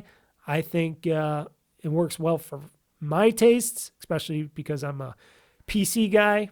I've always been a PC guy. I've always been into computers and stuff. So I know my way around that stuff. I know a lot of people just don't like the hassle with that. But I did it in a way that it isn't a hassle for me, that I know what starts up, what works, what doesn't. And I got it to the point where I got the ROG Ally working the way I wanted to. And it plays games beautifully, the way I want it to. Now, I haven't done any emulation games yet on it. Eventually, I want to dip into that pool eventually and put like an emulator on there for emulation games and stuff like that. But still early on, I'm still thinking and tinkering and stuff before I do that. Mostly, it's my Xbox portable system. That's all I care about it for.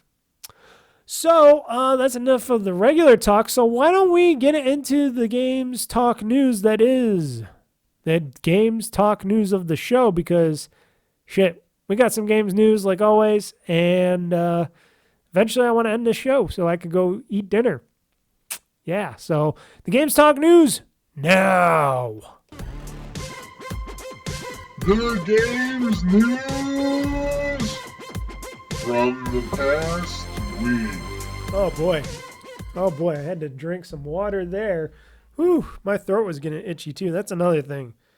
Another thing about me, folks. Too much talking makes my throat get really crackly dry, and I've been going through some shit because of the weather and stuff, and I think I overworked out, so I've been having some lower stomach pains because I was doing some crunches and some other stuff, so my front stomach and my back of the lower part of my stomach are a little bit of a pain. I took some ibuprofen, so it's been okay, but last night into this morning, I've been, ooh. And on top of that, it makes you want to go to the bathroom more, and I just been hurting, boy. So I don't even want to get into that stuff, because this is a gaming show, not my bowels and pain show. Another reason why having stuff like the ROG Ally to play games in bed and stuff makes it a great device, because if you can't get out of bed, bring the games to your bed. Yeah, that and the Switch. So I already talked about a little bit about the Steam Deck. Valve announced the new OLED Steam Deck for the price, what's improved and stuff like that, the battery life. So basically, this new updated version of the Steam Deck, which is going to be an OLED Steam Deck, because the original was only using an LCD screen, is going to be brighter and stuff, faster screen. It's going to be coming out November 16th. It's going to feature an enhanced OLED display, which they couldn't do beforehand, I guess, because I guess at the time they wanted to make the Steam Deck, all these companies didn't have an OLED screen that was fittable to what they were going to make of it, and that they were mostly for laptops and beyond that at the time, and they weren't able to make a mass production of these Steam Deck screens, these, at the length and look that they did. Better audio, handful of quality of life improvements as well. It's also improved battery life in there because they added more battery. So an estimated 30 to 50% improvement in battery life over the launch version, which is good because they were able to squeeze more battery into there. Even though it's thinner and a little bit lighter, they were able to still put more battery into there, which is weird, but that's just because their control board and everything and SoC chips and stuff were able to be shrinked a little bit, and they're able to make these devices a lot easier, a lot smaller, so it makes the overall device a little bit smaller and thinner. The Steam Deck OLED model will be available in 2 storage configurations, a 512 gigabyte model and a 1 terabyte model, which will cost $549 or $649 respectively. And just like its predecessor, the Steam Deck OLED also includes a micro SD card slot, which uses the next gen micro SD cards, so you could get the faster micro SD cards in there. Those who choose to upgrade will find the unit ditches the LCD touch screen display in favor of a 7.4-inch HDR OLED screen. I would think it would be still touch, because why would they just get rid of the touch? But they say LCD touch screen. So I wonder if the OLED screen is a touch screen or not, because a lot of people have been asking that question, I guess. So it's 7.4-inch HDR OLED screen, a slight increase from the 7-inch display on the original model. But otherwise, the dimensions of the handheld are unchanged from its original Steam Deck. As you can see, can't see because I don't have the images. The Steam Deck's OLED's other big upgrade is its new 50 watt per hour battery, which is an improvement over the 40 watt per hour battery version found in the launch model. Already talked about that. And let's see here. There's notable performance improvements they're talking about. The OLED screen offers an increased 90 hertz refresh rate and outputs at native 1280 by 800 resolution. Includes Wi-Fi up to Wi-Fi 6E model. Allows up to 3 times faster download speeds or better performance when playing games online, depending on your internet connection, of course. It's still not the next generation of Steam Deck. They want people to know it's just an upgraded version of the original model, and it looks good. Like I said, if there was no Asus ROG Allies or any other Windows-based handheld systems out there, I would definitely have gotten the Steam Deck. I even said I would want a Steam Deck someday, but I always wanted to get one with a little bit more beefier in power and stuff like that. But if I would have seen this OLED version of it, because they even got like a limited edition of it with the see-through case and stuff like that, maybe I would have dropped some money and bought it. I don't know. But as of now, I'm happy with my ROG Ally. I don't need a new Steam Deck or anything like that. So that's not something that I care about. But originally I wanted a Steam Deck because I find nothing wrong with it. I think it's a great portable gaming device. I think Valve did something very competitively interesting. And hopefully they don't let themselves get blown out in the dust with these Windows-based systems. Even though the Steam Deck is technically easier to use because they have their own software put into it and they're not just using like Windows or anything like that. Still, people probably want Windows on that thing because they're even talking about. People are still asking, when are we getting dual boot support for Steam OS and Windows? People are asking that for their Steam Decks because they want to dual boot Windows and Steam OS so they can play all the other PC games that they can't normally play on there or get Game Pass on their device and stuff. Because I always thought Microsoft would make a deal with Valve where they can get Game Pass support for the Steam Deck. Maybe that's still in the works. You never know. Maybe that might still happen where they can get Game Pass Ultimate or something in the works where they can play all the Xbox PC games on, your Steam OS, Steam Deck or something, if they can do that. I don't know.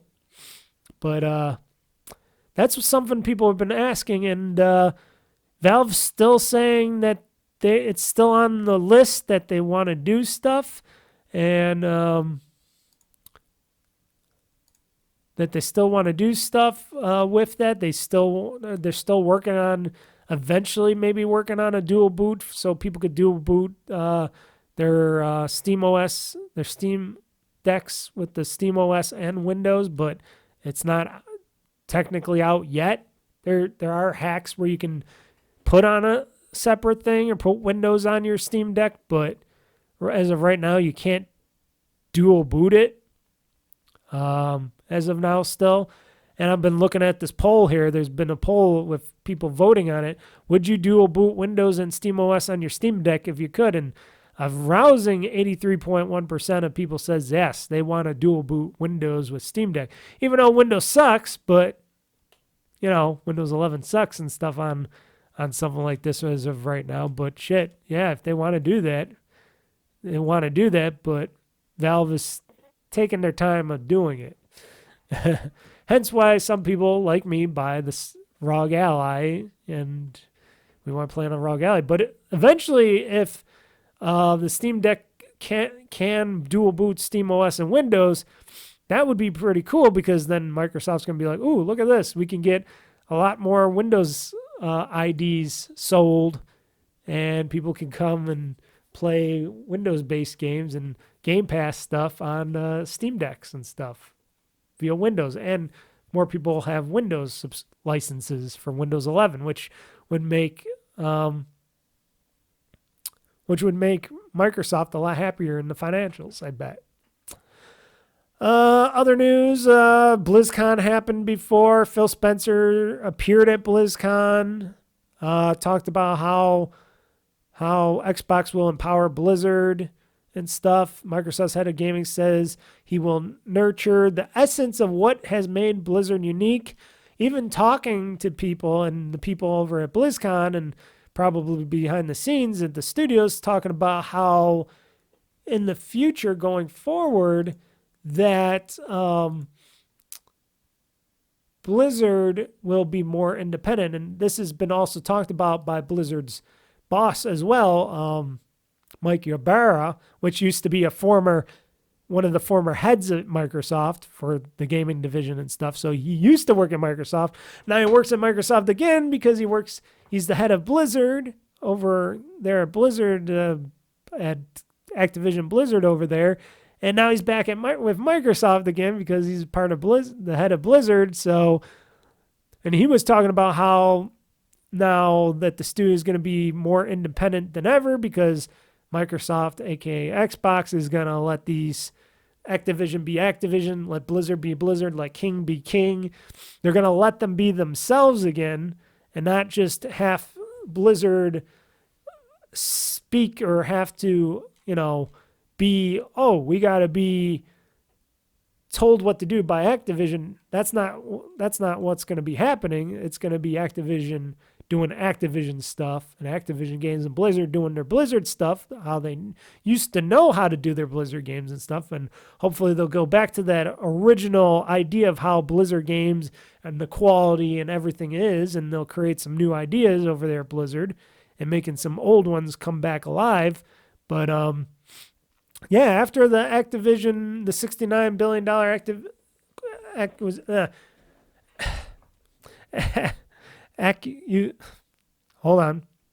acquisition of Activision Blizzard, they're doing some right talks right there. Phil Spencer's talking about a lot of stuff. He's talking about the Diablo. He's talking about World of Warcraft, StarCraft a little bit. He was talking about a little bit, but that Microsoft, Phil Spencer and Microsoft, they're all in on this Blizzard, this Activision Blizzard King thing, and Phil Spencer wants Blizzard and Activision to be empowered. He wants Blizzard to be back to what Blizzard used to be, and hopefully that happens. Maybe they can get some former staff back that were not bad people, not the bad staff, but good staff. Maybe they can get some new, fresh talent into there, especially because Blizzard and people, I think it was only Blizzard. I don't know if Activision part wanted it, but I know the Blizzard part wanted to unionize. So maybe that will go through eventually, sooner or later, so they can be feeling respected and happy, and their workplace is safe. Yeah, a lot of things that they're touting, and why not? Now that Xbox, aka Microsoft, owns Activision Blizzard now. And also at BlizzCon, I guess, was announced, Blizzard announced the next 3 expansions in the World of Warcraft, the World Soul Saga at BlizzCon, talking about that there's more expansions coming and a lot of stuff going on. I don't know anything about them. I have not ever played anything with the World of Warcraft at all. I dabbled in it for like 2 seconds. Otherwise, I never play World of Warcraft. Like I said, if World of Warcraft becomes a Game Pass thing or something, maybe I'll dabble in it. I don't know. They're talking about that this is going to be the 10th expansion, and the first of the World Soul Saga, called The War Within, will send adventurers inside Azeroth to the subterranean kingdoms where Nerbians, an allied race called the Earthen Dwarfs, await. Let's see here. New zones like Azjekatet and Isle of Dorn and the Ringing Deeps and the Hollow Fall, a new treasure hunting adventure activity called Delves, an account unifying feature called War Bands, and a new dungeons and raids. And they're adding a lot of stuff to World of Warcraft, I guess. Now, all these new DLCs and stuff like that, is that going to make people happy? World of Warcraft fans and players? I don't know. I know a lot of them wanted just the pure vanilla World of Warcraft experience, but now that I hear that there's going to be some DLC coming to the vanilla version of World of Warcraft as well, which basically a lot of people say turns that back into the not so fun World of Warcraft. I don't know. Like I said, I know nothing about World of Warcraft except you got some orcs, people, and other things, and that it's been a MMORPG for the ages that people still play online with, pay a lot of money to play online with, and yeah, hopefully it's a lot of good stuff for you guys. I hate to say I don't know nothing about it, but I don't know too much about it except that it's an MMORPG that has spanned decades. I remember when I was a wee kid and it was World of Warcraft. And now I'm old as shit and it's still going on. It's one of those very few MMORPGs that is still holding strong, making money. Surprise, surprise. Turn 10's Alan Hartman promoted to head of Xbox Game Studios. So, guy behind the Forza Motorsport developer since 2005. Has now been promoted to the head of Xbox Studios. So now he's not just doing cars, he's going to be doing all the games studios and stuff, the head of all the game studios, which is weird because you got Phil Spencer, you got Sarah Bond, you got, what's the other guy's name? The other guy's name, and now you got Alan Hartman, which I don't know him too much, but I know he's the leader at Turn 10. A lot of leaders, a lot of new leaders and leadership things. But let's see here. Head of Xbox Game Studios now. Corporate Vice President of Forza and Fable. Forza Studio Head back since 2005. Yep. But I guess they still want him around if he's doing good. He's doing a good job at running these studios. You know, Turn 10, they came out with the latest Forza Motorsport. Not hearing much being talked about it. I know I haven't talked about it. I haven't played it in a while, but still in my ROG Ally. Eventually I'll boot it up and play it, but I've been playing other games. You know, Forza Motorsport's just the on and off thing that I go to once in a while if I want to do some driving in a driving game once in a while. But I hear a lot of people aren't crazy about it because you can't really race the cars you want to race right off the bat, and I understand, but that's how they make those games. If you want that kind of different kind of a game, eventually there's going to be the other Forza Horizon game coming down the horizon. Maybe announced next year in whatever Xbox announcement thing that they're going to do next year. They'll probably announce it at their summer event where they'll announce the new Forza Horizon or something. You never know. You never know. But yeah, you don't hear too much about Forza Motorsport. Just like you don't hear too much about what should I say? Starfield. Which, like I said, I beat that game already. It's still on my ROG Ally as well. That's another game I still got on there just in case I want to go on it again and play a little bit. But I beat it. I'm already in New Game Plus. I'm done with it. They had only so much stuff. I grinded. I played all the side quests I could, and I got my worth out of it. And a lot of people weren't happy about that game either, but hell, it was still doing good. But like I said, it fell off a cliff, just like Forza Motorsport. Forza Motorsport fell off a cliff. Starfield fell off a cliff. Even though they were decent games, they fell off cliffs. It's hard. It's hard to get these games good. Plus, don't forget, these were being made at a time where you had the pandemic starting, you had other things going on. Over at Bethesda, they were getting sold as well during the Starfield was being made, and they had decisions made a long time ago. So a lot of things were going on, and it's just they couldn't change it all for this next gen on what people really want. And I know it feels like it was a flat game, Starfield, and that it was something that they could have opened up a bit, made some more creatures, made you become like an alien or something, or did more with it and made it more of an open galaxies kind of thing. But, Todd Howard did what he did. He made it the way he wanted to make it at the time. And, you still got to marvel at what they made, what they created, that is Starfield. But I can understand. I can always understand. I liked it. It was good enough for me. Like I said, I played over 4 days of Starfield. So I played, I beat it. I had my fun with it, especially when you can do the little bit of cheat enhancements for it on the PC. And and there's still also whatchamacallit coming for it, some not DLC. Well, maybe DLC. I don't know. They never said anything about that yet because it's still too early, but there's supposed to be better mod support coming for it eventually, so be on the lookout for that. But yeah, and Forza Motorsport, I have no idea what they're gonna do with that. It's out. People might be playing it. I don't know.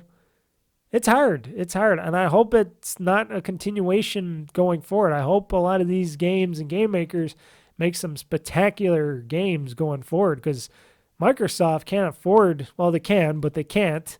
They can and they can't afford to have more flops coming out. They want stuff that will pull people into their Xbox community, into the Xbox gaming community.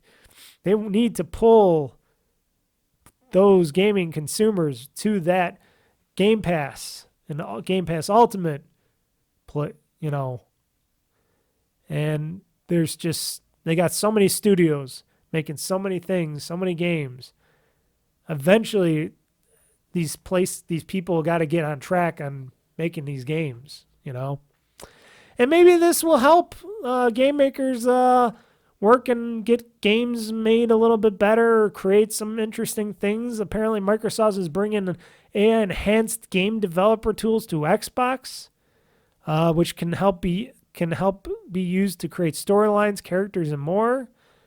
So Microsoft, of course, on their AI initiative, like ChatGPT and all that other stuff, they're looking to go further ahead with development tools with AI usage in the video game market and their video game arm. And Microsoft is looking to expand its AI endeavors into the gaming arm, as it announced partnering with In-World AI to create game development tools for the Xbox that will allow developers to create AI-enhanced characters and more.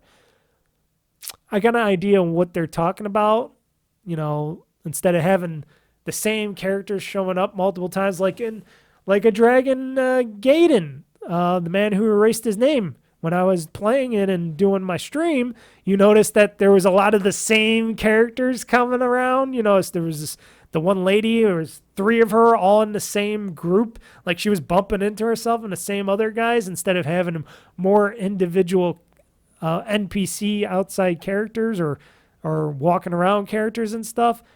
Stuff like this AI generator could maybe generate different human beings and characters, and making the worlds more rich and lively and stuff, and not just look like, oh, look, it's the same person I seen over there and there and there and there.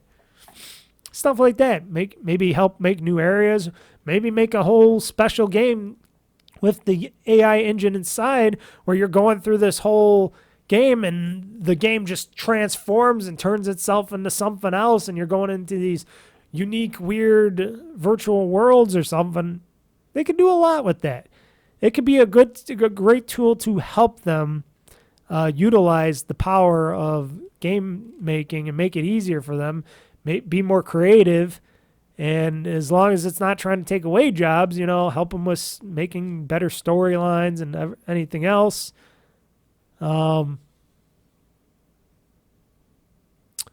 But we'll see. We'll see in the future on how AI will help in game development. It's already sort of being done in Hollywood, even though a lot of people are naysaying Hollywood and saying, we don't want AI to take away our jobs in Hollywood and stuff and other parts of, development. And yes, that's something that is the future, but it's hard, and I can understand people are scared about it, but you're always going to need a human in the loop for a lot of stuff yet. It's one of those things. It's a give and take for the world of AI usage. And me, as long as the games come out really good with using the AI and they use it correctly, I have no problem with the games industry using AI to help them out or help make certain levels or do certain things in the levels and stuff, because programming and doing a lot of that stuff takes a lot of time, effort, and sometimes the human beings need help too. Just as long as it doesn't take away jobs. That's all I got to say. Xbox update makes it very clear if a game you play is leaving Game Pass soon. So this is something that I did not know about, and I guess it's something that Microsoft and X has been starting to do for the Game Pass. So apparently, players now are presented with a pop-up. So Microsoft released a handy Xbox update that makes it nice and clear if you play a game or a game that you play is leaving Game Pass soon. So it still doesn't make it super clear, but it makes it clear enough. And I think it was happening for a while now, but I don't know. Maybe I just didn't notice it. So players are now presented with a pop-up message when they go to play a game that the game will soon leave the subscription service. Okay, that's good. This game is leaving Game Pass after November 15th. The current message reads for this month's departures. This game will no longer be part of the Game Pass library. As it continues, add it to your wish list so you will know if it comes back or goes on sale, or buy it now for up to 20% off and keep on playing the game, which is good, because this is another reason I like Game Pass and Game Pass Ultimate and stuff like that, because when a game, and they've been doing this before, but they never really had pop-ups for this stuff. I usually just found out by other people talking about it in the games industry and whatnot.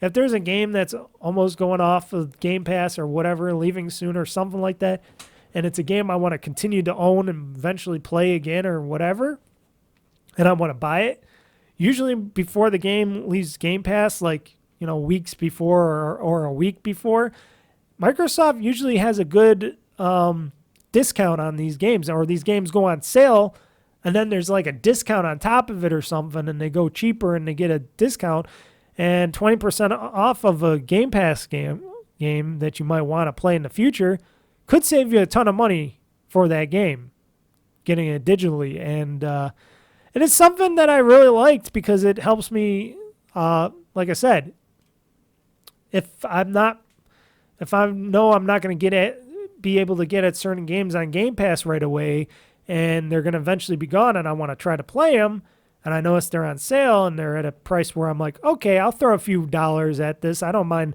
owning it if I like it or not. That's 20% off or whatnot, or that sale at the end before it goes away, is great for somebody like me, because then I could get the game, no questions asked, and not have to worry about it leaving Game Pass and if it comes back or not, because I own the game digitally on Game Pass through Xbox and stuff. So I like that feature. I like that, and I haven't seen any pop-ups yet. Maybe because it's only on the console. I don't know if they do it for the PC Game Pass, but eventually I'll try to see, and I'll wait on certain games on when they become available.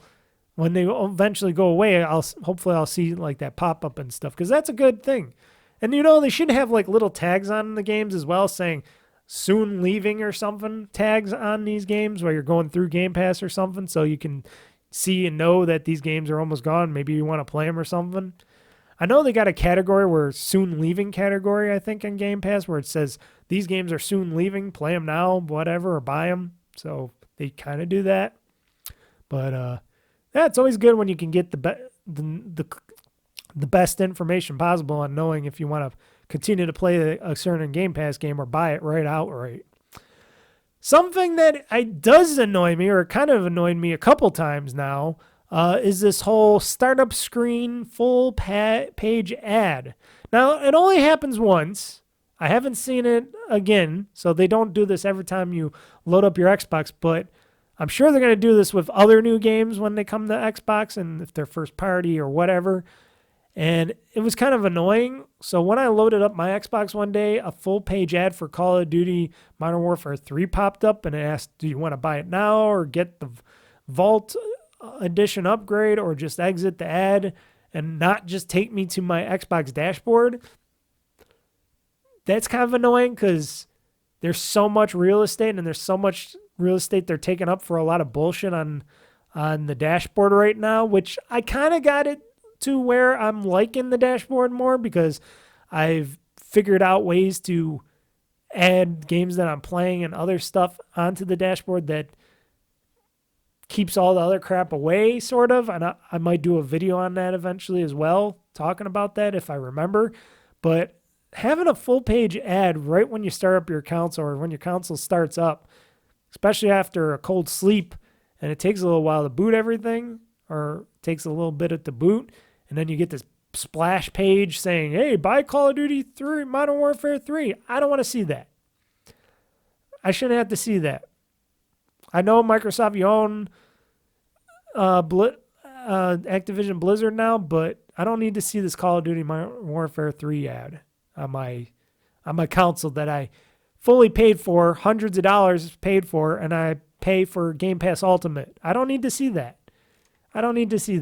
But they threw it up there, and hopefully it ain't a slippery slope where they keep adding other game ads and stuff and advertisement onto the Xbox and stuff, because that will ruin a lot of people's experiences. So far, it's only been that, and I bet you they just did it because they knew that they closed the deal with Activision Blizzard and they wanted people to know, hey, get Call of Duty Modern Warfare 3 now because we own it. Can get it. Buy it. Can't get it on Game Pass yet till next year, but we own it. Buy it. We want people to buy it here. I don't know.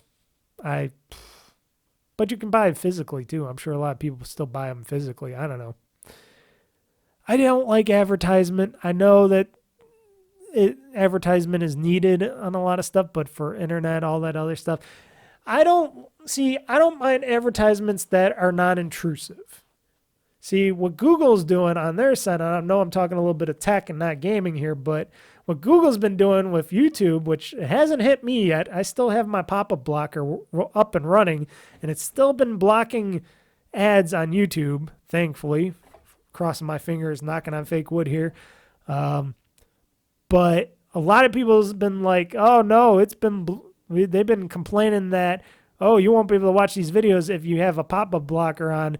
But yet, YouTube has these annoying ads that not only happen in the beginning of the video where they have 1, 2, 3, or whatever ads, but when you're watching a video or whatever, sometimes a bunch of ads pop up in the middle during the videos and stuff, and then at the end. And it's like, no, don't make this like TV. Make it, if you want to put ads in the video, I won't mind if you put them in the front of the video. Just put like 4 or 5 ads in the front of the video and maybe a couple at the very end of the video. Don't put them in the middle of a person's video.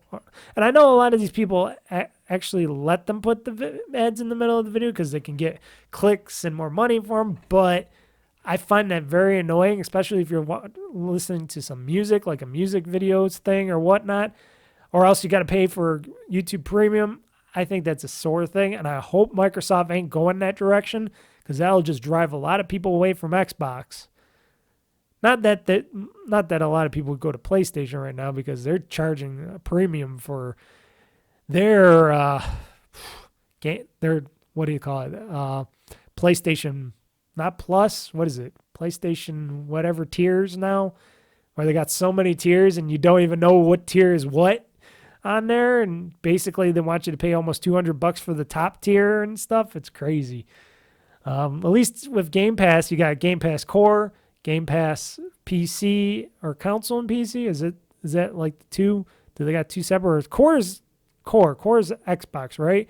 And then Game Pass PC, and then Game Pass Ultimate, where you get PC and Game Pass for consoles. So at least it's a lot simpler than what Sony's doing. But advertisements, big no-no for consoles, especially if we're paying hundreds of dollars on these consoles and on subscription services for these consoles.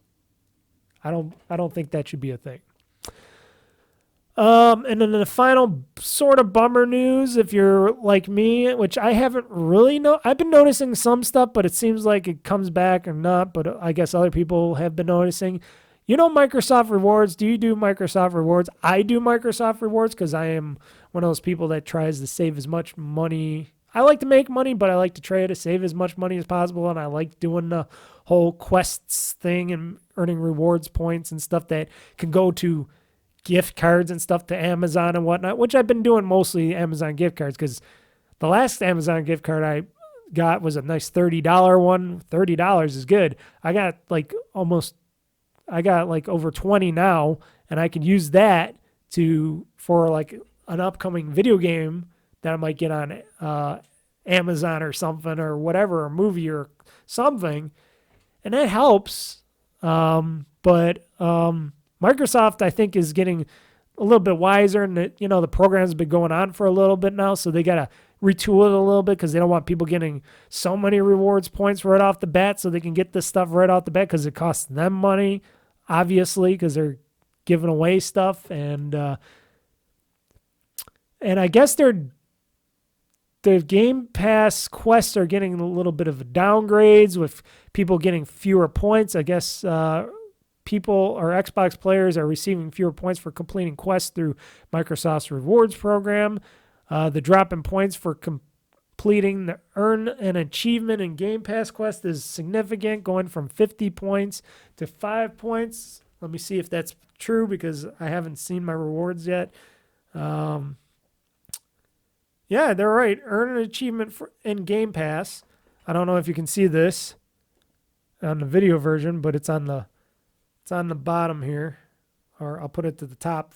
It's under the daily, and it says only 5 points for Game Pass for completing a quest, Game Pass game quest, or earn an achievement. It used to be 50 points. Now it's only 5 points. That's sad, because I used to love getting the 50 points. I'll still get the 5-point one, but I see that they're doing it because they don't want people to rack up those points too easily. I can rack them up still easily because I still do a lot of Bing stuff. I still do this and that. So I still rack up on top of Bing. I still rack up on Game Pass and stuff, but I can understand they want to make some money back. They want to get their money back. They want to get some information. It's a business. Remember, Microsoft and Xbox and Game Pass is a business. Now, if a lot of people complain about this, if there enough people complain about this and earning an achievement or whatever in Game Pass and stuff, and maybe Microsoft will go, okay, we'll back off of this. We'll add back the 50 points instead of the 5 points. So you never know. It might come back because if Microsoft doesn't want pissed off Xbox fans or Game Pass fans or, stuff like that. And you could earn a lot of Game Pass points doing certain quests and stuff. But, like I said, if you like to earn Game Pass points and rewards and stuff, not just achievements, but rewards points and stuff, which they have now on your dashboard of your Xbox console and your PC Game Pass part, you can see how many rewards points you have. You can use them for some cool stuff. Like I said, I entered a contest, which I wish I would have won. I used a lot of points for my gift cards and stuff. So it's been pretty good with that stuff. So it's kind of surprising, a little sad, but not surprising, I should say. I shouldn't say surprising. I should say it's not as surprising that they're doing this because they want to save some money. That's all they want to do, save some money and get some money back from Game Pass and stuff like that from the rewards program because it costs them money to do that. because there's so many people are doing the rewards program and earning so many points to get gift cards and et cetera, or free Game Pass or something, because they also offer like free months of Game Pass and stuff like that. They wanted to make it a little more of a challenge for people. Obviously. Business, people. Business. Oh, okay. I think it's about time that we get done and we get out of here of this podcast, folks. Thank you for listening or watching if you're watching the video version of the GamezAttack podcast here at OldFreakyGamer.com or YouTube.com/OldFreakyGamer, which you can also watch my live streams on both OldFreakyGamer.com or YouTube.com/OldFreakyGamer, where I do live streams of stuff like I've been starting to do my Yakuza Like Me live streams, which are going to be the thing. Like I said, I might do an off-stream Yakuza Like Me episode because I want to play some, Like a Dragon Gaiden, The Man Who Erased His Name, today, tomorrow or something. I might want to play a little bit of that, more of that off the live stream. So if I do that, I will make that, I'll add that to the video series and I'll put that in as a video drop before I do the next live stream on a Friday for that. So be prepared. We'll see how the rest of today goes and stuff. I got other stuff I got to do today, but if I do some gaming today and I do have time to play and do a video of Like a Dragon Gaiden, The Man Who Erased His Name, I'll definitely drop that during the week. I still want to do like I said, all this is up in the air right now, but I still want to do a Let's Play of Mario Kart 8 Deluxe, the DLC, the final DLC. We'll see how that goes. Other stuff I want to play. So lots of games, lots to play. So little time. But anyway, it's nice to have more games in my life. It's nice to have, hopefully, some more time because, like I said, the weather is sort of here. I don't have to go outside as much. And, I should have more time during the weeks, too, after working out and stuff because I got to add my workout schedule as well. But, So, anywho, enough of me talking and ranting. Like I said, every Friday night, 8 p.m. Eastern Time on YouTube.com/OldFreakyGamer or OldFreakyGamer.com. Live streaming. That's what I do. Video game live streaming. Like I said, Yakuza Like Me series going on now. Do Let's Plays. If you go to OldFreakyGamer.com, I do Let's Plays. I put more videos on there as well. This podcast is up on OldFreakyGamer.com or Podbean. You can also listen to this podcast on most major podcasts, apps, and services as well. It's up on most services. All the main ones like Google, Apple, Amazon. It's up on those services. So if you want to listen to this podcast, and if you want to tell your friends or family about this podcast or any of my videos and stuff, just tell them. Go to OldFreakyGamer.com. Go to YouTube.com/OldFreakyGamer. Or go to Podbean.com/OldFreakyGamer for the podcast. But you can get it at OldFreakyGamer.com, so you don't need to go to Podbean. They just host my podcast. And, tell people to subscribe to my YouTube channel at OldFreakyGamer on YouTube. Simple as that. What else? Anything else? Am I missing anything else? Oh, any comments or questions for me in the future? You can either email me at oldfreakygamer@gmail.com or you can just post in the comment section of this podcast video. Very easy. Very simple. So anywho, I am Mr. Mike. This has been a great episode of the GamezAttack podcast. I'll catch you guys again in the next couple of weeks, which I think the next time I catch you guys, because this is out the 13th tomorrow, I'll catch you guys on the 27th. So that'll be after Thanksgiving. The next podcast will be up and out. So anywho, folks, see you and hear you after Thanksgiving and Black Friday as I, Mr. Mike, going back to the gaming realm. So everybody, game on, game hard, world conquest. I'm pushing this gaming button. And the show is now game over. Peace.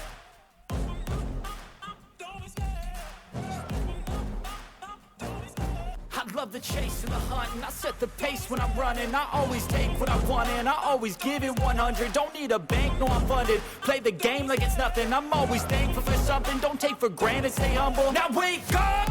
It's time to look at the enemy. Look in the mirror if he is no friend to me. It's not working out, maybe it's the chemistry. It's time to break up so I can make a better me. Better believe in your mind, cause it's everything. You can mold, shape, find almost anything. All it takes is some time and some clarity to find your identity. It's mind over everything.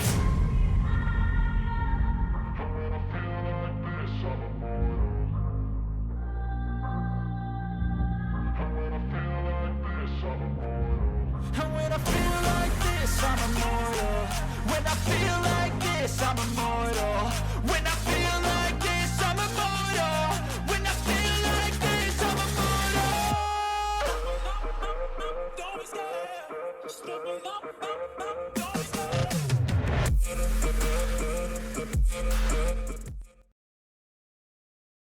That's a good game. Enjoy your gaming.